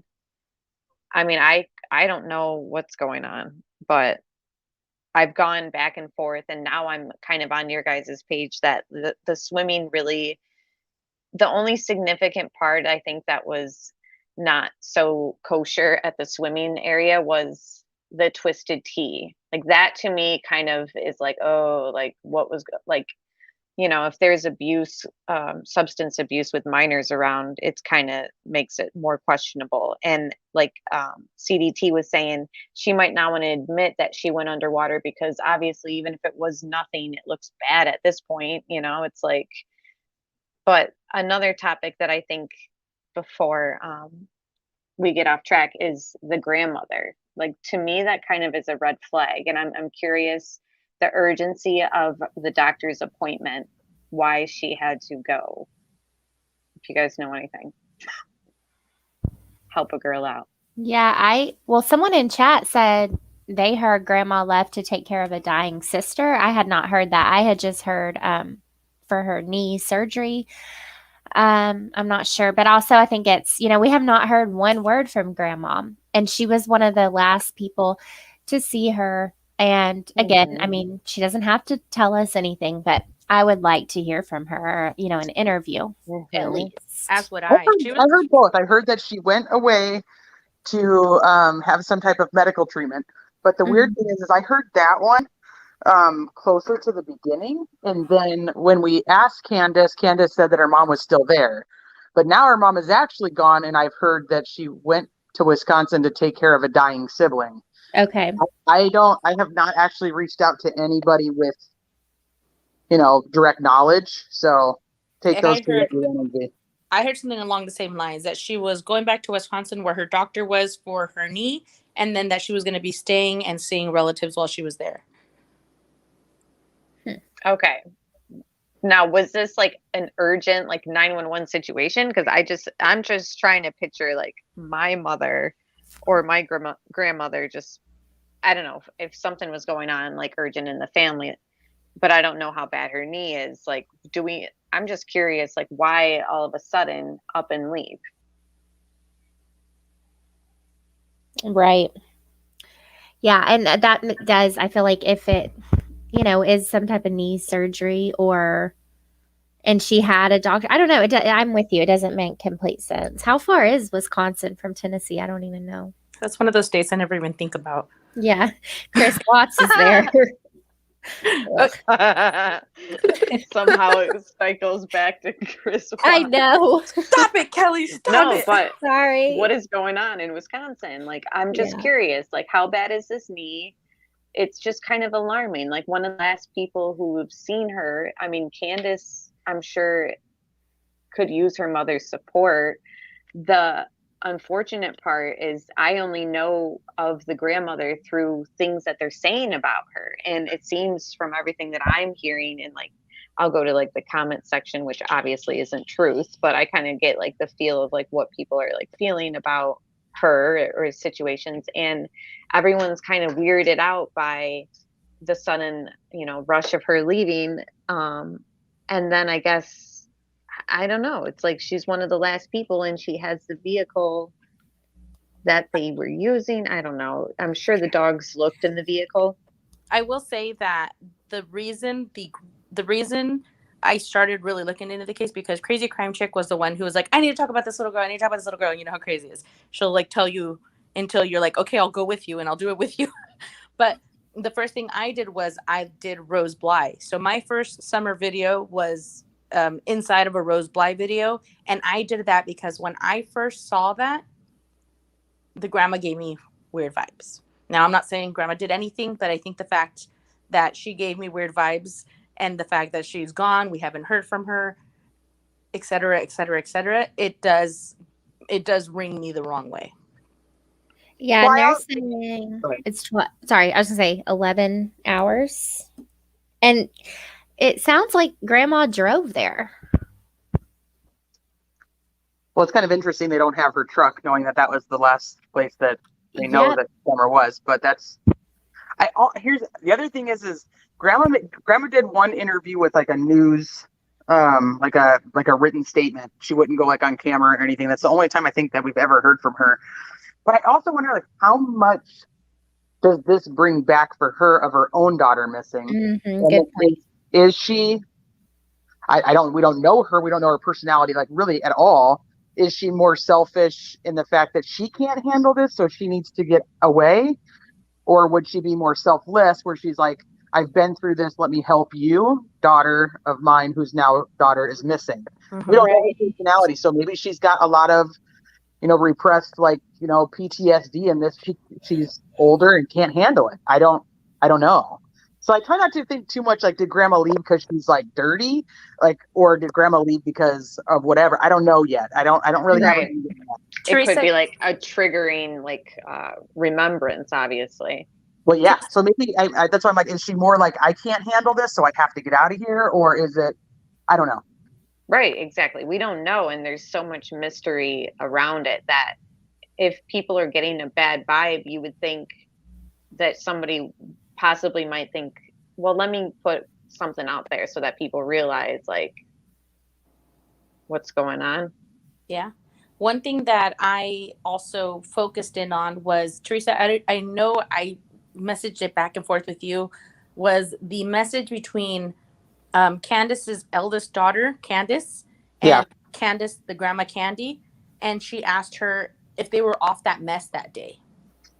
And we didn't see the rest of that message, but I thought it was a weird question to ask. Or like, were you off the shits, is what she said. Were you off the shits that day?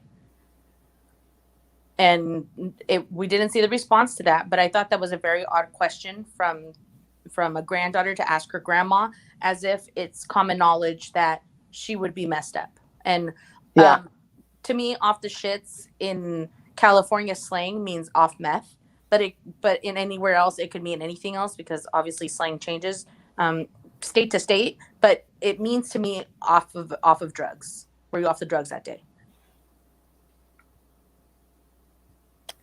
Delaney, she went missing from Wisconsin. And then Advocate, I do too. Like I feel like there is a big witch hunt with the family. I don't want to be on the side of a witch hunt, but I also don't want to be naive to the fact that the statistics show a family member is likely involved. Mm-hmm. So I'm trying to figure out who or why, like what like, because I just don't see any motive there. Right. People talked about, that, Candace doesn't. My very first video I did on Summer was talking about all of the pictures and stuff that Candace has of her children and all the places they go and all the things that they do. This isn't like a mom who's like just hanging out outside high while her kids just do whatever the hell they want. They literally go all over. There's tons of photos. She takes tons of pictures of her kids. That's a big deal to me. Most of the time, if you find a child that's been abused, the mom doesn't have a ton of pictures of that kid. How many pictures have we seen of Orrin Orson?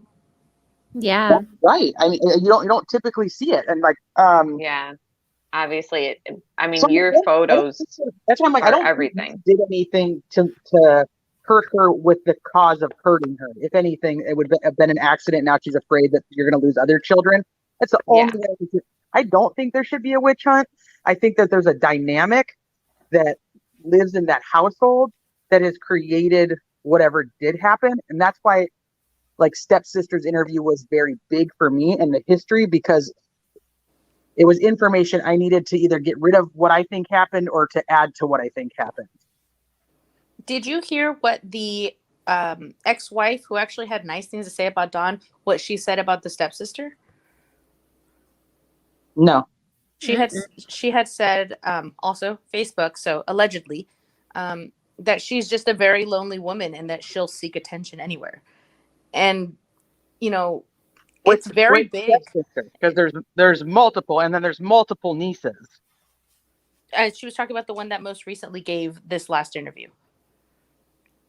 The step family. What was that? I didn't get that vibe at all. I didn't get it either. I listened to that interview and I thought you guys did great, and I didn't get any line vibes from her. She's straight. Blah blah. Sorry, she seems straightforward, but again, like she seemed more straightforward than H and his mother to me. I thought she did a very good job of saying, I heard this from this person, which totally means it's hearsay. And then she did a good job of saying, this is what I know. This is what I heard. And people were like, who cares what she's heard? I'm like, I care what she's heard. So that's why I asked the questions. Yeah. But, I thought that she was very clear that she doesn't actually think Dawn had anything to do with this. Right. Even after the history of what she knows, she was still like, I don't think he did. Like, so Advocate is asking, has the essay been reported years ago or only now? That's something I don't know. Well, from my understanding, and it was never reported, they were very young. The one sister was 4 years old when it started happening. It was told to the parents at the time, or I should say even a few years later, like when they were young. They could not report it because by the time they were willing to report it, it was well past statute of limitations. And so they actually came forward. From my understanding, please don't quote me on this. From my understanding, they came forward to more authoritative figures before coming to social media. And let me go ahead and say that to me means nothing, because I have family members that I 1000% believe were abused, and they didn't say until they were 40 years old. So, I totally agree. Yeah. Well, and here's the other thing is, we know that most sex offenders are not registered sex offenders. Like, let's be real. We want to talk statistics like that most sex offenders are not ever tried, and they're never even, nobody even tells anybody. So I won't get into all that. Like I said, that's not my forte, so I don't want to speak on it.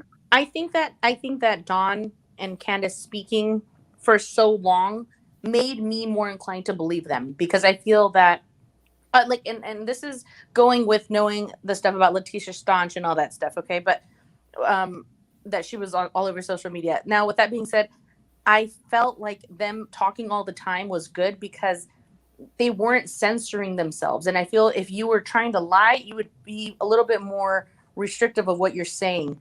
Now, with that being said, today Don let out a statement that he's no longer allowed to speak publicly. So I questioned, obviously they had lawyered up already, or he said that they had lawyered up already. And when I questioned that, I knew that they were going to be at child court today, but I also didn't want to say that, because I wasn't able to say it. But I'm thinking that maybe at child court today, they told them, to stop doing interviews and stop doing social media, because this is probably going to impede their case with trying to get their children back.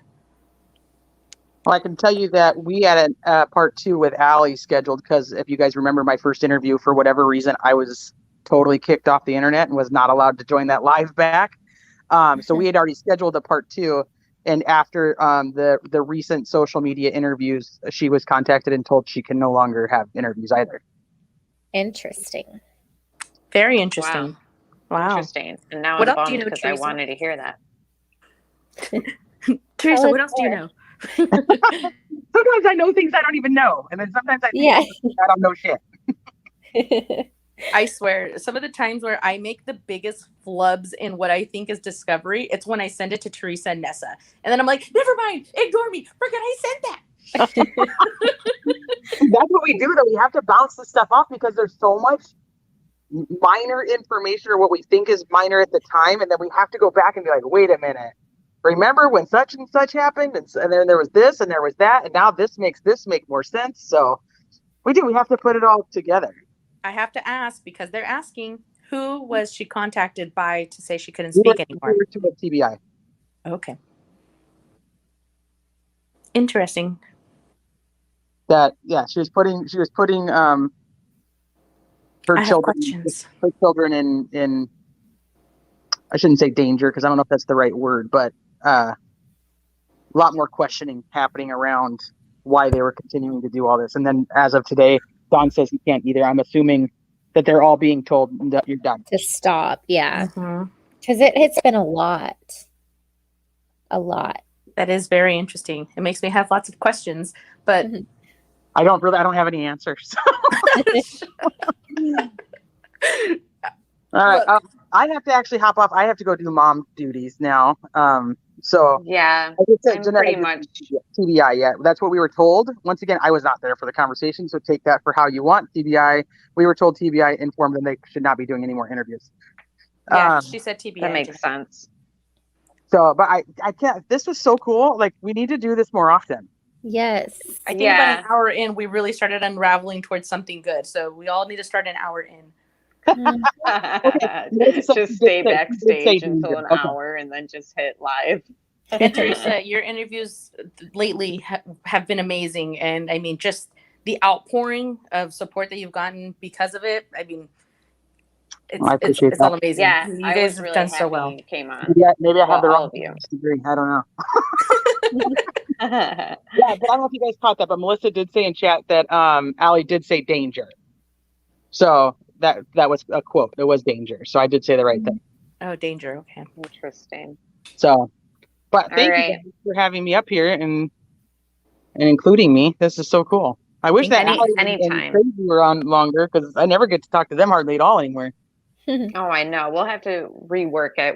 It's summertime. I know everyone's kind of out and about. So I was just happy I got all you guys on for as long as I did.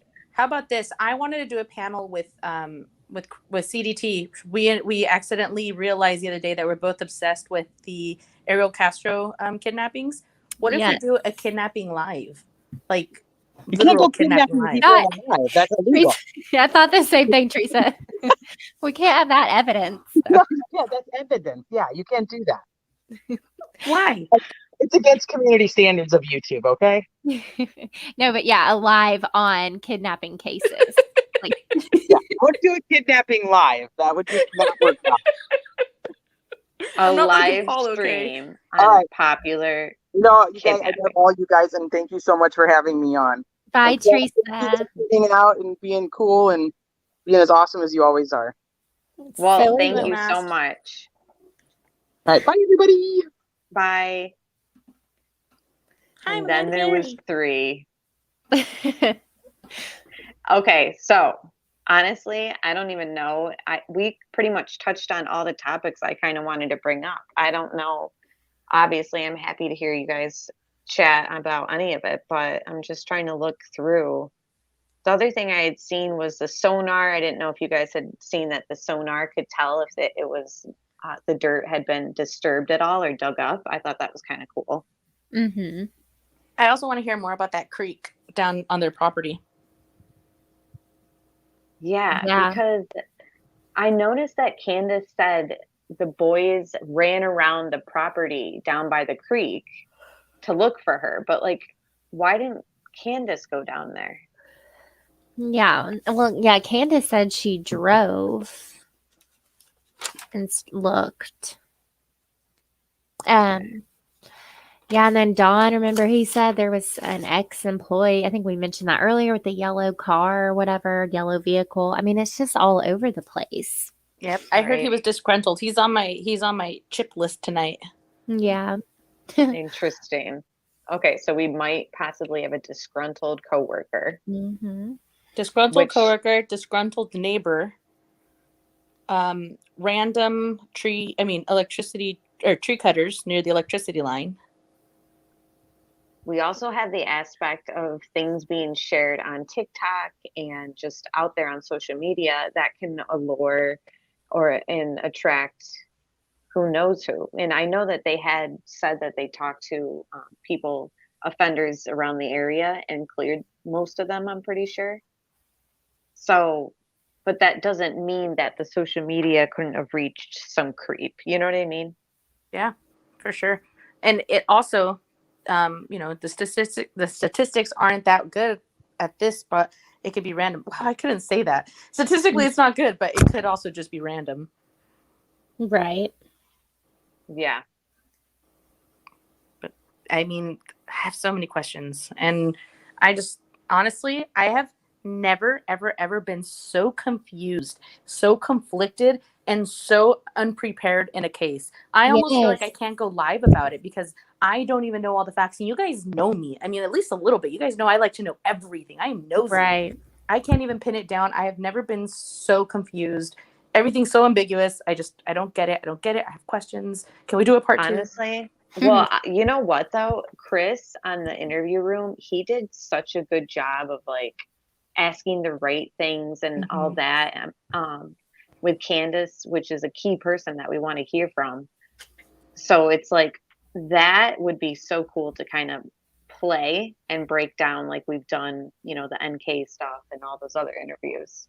Because like we need like a visual, and it was good that they went to see like the water. How far away are you, CDT? About 3 hours, so not too far. She lives near Ryan by Teen Mom. I do. I've driven by Ryan on Teen Mom's house. I have shared pizza, with Ryan. Well, I gave Ryan my knife. I was telling Amanda that. She's like, what? Oh my gosh. That is such a CDT story. Yeah. I also wanted to end this with, I asked Candace yesterday, pertaining to the CPS stuff and the kidnapping stuff and everything that's going on. I told her I was going to make a video. I said, is there anything you want to say? I think, your voice is very important. Do you just want to just give like a little note? And she said, I just wanted all my babies back home safe. I just wanted all my babies back home safe and sound. I miss them so much. I cry every night and day for them. And I pray whoever has Summer, please let her come back home to her loving family safe and sound. So yeah, there is definitely. Well, I mean, hurt. I don't know if anyone watches Duty Ron. It was the first time I watched him, but he's a retired, I think, from New York police officer. Yeah. Yep. He said he thinks both parents will be in handcuffs soon. So I don't know. It's just interesting to hear these different people's opinions. Yeah, and it is kind of weird. I mean, like the comment on the screen kind of touched on is the sister that went missing, and the mother, which is the grandmother. I don't know. It's all very strange. It's just got a lot of elements to it. Like you were saying, it's kind of hard to iron out and kind of visualize. But I think that even if you watch that interview with her, like by the water and in the house, you'll notice something new for like, a while, like when you rewatch it. So that was really good to see. But okay, bye, crazy crime chick. She is leaving. She's got stuff to do. Can somebody link Crazy? I can't figure out how to link on my computer. I feel dumb. I can't even. I don't even know how to copy on my computer, guys. How do you copy paste? You're so used to a phone. Yes. I bought a computer to edit on, and I've never edited anything. I hate editing on the computer. I hate editing in general, but Yeah, I have to be in the mood to do it. Sometimes I'm not like, fun. oh, I'm feeling creative, or let me put something together if it's like You're easy telling to me. visualize. I started a John But Benet Ramsey series like a month ago, and I only have episode 1 out. Right. That was a good episode, though. I need to do a part 2. Well, maybe the kidnapping thing. Yes. maybe could it be something like that in this case where there was like an accident? You know, it's like, well, that's my Mhm. theory. As Right. Casey Anthony's dad would say, it was an accident that snowballed out of control. Mhm. Oh boy. Mm-hmm. Yeah, He told that to his mean, girlfriend. Jeez. crazy. Very interesting. Did you know that John Benet Ramsey's father dated Natalie Natalie Holloway's Holloway's mother? No. Yeah. Yeah, Beth Holloway and John Ramsey dated. Interesting. No. I honestly, my first thought was, I bet she broke up with him because she knew. Yeah. She knew something. But I don't know if there was anything else you guys wanted to talk about, but basically this is still an active Amber Alert. And since we've been on, I've looked and there are no news updates. So Right. as it stands, it's the same. We just want to know where she is. And They this did go has to just court really today. grabbed. Oh, thank you. Who, me? Oh, I said they did go to court today. They went to court for the Oh, Child yeah. Protective Services. Right. And it's funny, like we all knew that. Isn't it funny? We people were talking about it before the news even picked up on it. 2 days later. I mean, have you heard? I think that's awesome. Have you heard the interview where, I mean, there's literally a news article that says Dawn Wells says that the children are CPS custody, and then the mainstream media has their reporter out, and she says, well, we called Dawn and he won't say yes or no, but because he's talked to other people we know. Interesting. He won't talk to them, but he talked to YouTubers, so I think that's pretty Yeah, cool. that they had Yeah. Jay for Justice name right in the article and all that. So Yep. I think that we'll be getting the updates before they do, clearly. And I do wonder now where, it sounds like Allie's been told she can't talk. Dawn's saying he Yeah. can't, if all these interviews are going to come to a halt. Yeah, I definitely think they will. Mhm. I don't know. I don't think they're going to try to stay quiet, but I do think that they are not going to give interviews anymore. Right. And I say that because, I've had the Good opportunity night, to talk to Sky. Candace. Thank you, Sky, for being here. Good night. She's Bye, going to bed. Sky. I had the opportunity to talk to Candace, and I've talked to her today. So I think if she were to be told like to not talk and not talk at all, she wouldn't be messaging with anybody. And I mean, I'm just a stranger, so Yeah. I don't think that they're completely buttoned up. They're just not going to be doing interviews. And with that being said, I did ask today what Summer's favorite food was, and it's pizza. Oh, that's Well, nice. it's not. I said was, and I meant to say was back then, but is now. Oh, That's you just reminded me. Like, let me just ask you real quick. Do you guys play a lot of anything into when they use past tense? No, because that's sometimes just the form of speech. Mm-hmm. And I feel like, they're not currently present with you. You haven't been around them. You haven't seen them. They're not in your everyday life at that moment. So to me, I really don't put so much weight into that. I know a lot of people do, though. Yeah. And one thing I want to say is I have a story that's my life story that's near and dear to my heart. And I've told it before. And when I re-listened to myself giving out this story that I've played in my head over 1 billion times, I said something wrong. And let's just say it was of importance, and sleuthers listen to it. They'd be like, what? Did she just lie? Oh my God, she's lying. Mm-hmm. And it was just a mistake. It was just, sometimes when you're speaking the truth, sometimes things just come out and they're not Freudian slips. They're just wrong. Like you just, it was wrong. I wasn't trying to cover anything up, but I said something that was completely wrong and it contradicted what I said previously. And I was like, why would I say that? Like, That's I weird. misspeak all the time. Like Yeah. sometimes my mind gets or my mouth gets ahead of like my mind or something. But this is like a story that I have rehearsed in my head, and not rehearsed because I have to tell it, but it's something that I've put together. So I thought like when I would give it out, the execution would be perfect. So I was kind of like, oh, why would I say that? It almost sounded like a lie. And I immediately thought back. This is when we were doing mostly Chris Watts, and I immediately thought like, wow. And I catch all these people in weird slip ups, and I'm trying to like overanalyze it. Yeah. Okay, yeah. It seems like chat is pretty much agreeing that they don't really put too much weight in the past tense. So Yeah. all right. Well, I know that there will be an update soon, hopefully. I'm trying to stay positive and speak it into existence. And like CDT says, we just want to find her, bring her home, whatever, let's just do what we got to do to get her home. And be kind, guys. I know it's really hard when our emotions are high, but try to be kind. Try a little bit. And not just you guys. Everybody. Yeah. I feel like I've seen more people say don't be so judgy than I've seen judgmental comments. That's kind of true. But at the same time, that's good because everyone sees those judgmental comments and everyone's kind of like, oh, well, don't forget, don't be so judgmental. But like we all know, statistics do play into how things are just unraveled. So we have to be able to kind of balance, let me not overjudge and let me also be critically thinking. Yeah, I agree. Amber, this was a really, really great panel, and I really thank you for putting this together. You were very diligent in trying to get the times right, so do it again, okay? Yes. This was a very good conversation. You don't know how hard it worked was. out. Yeah.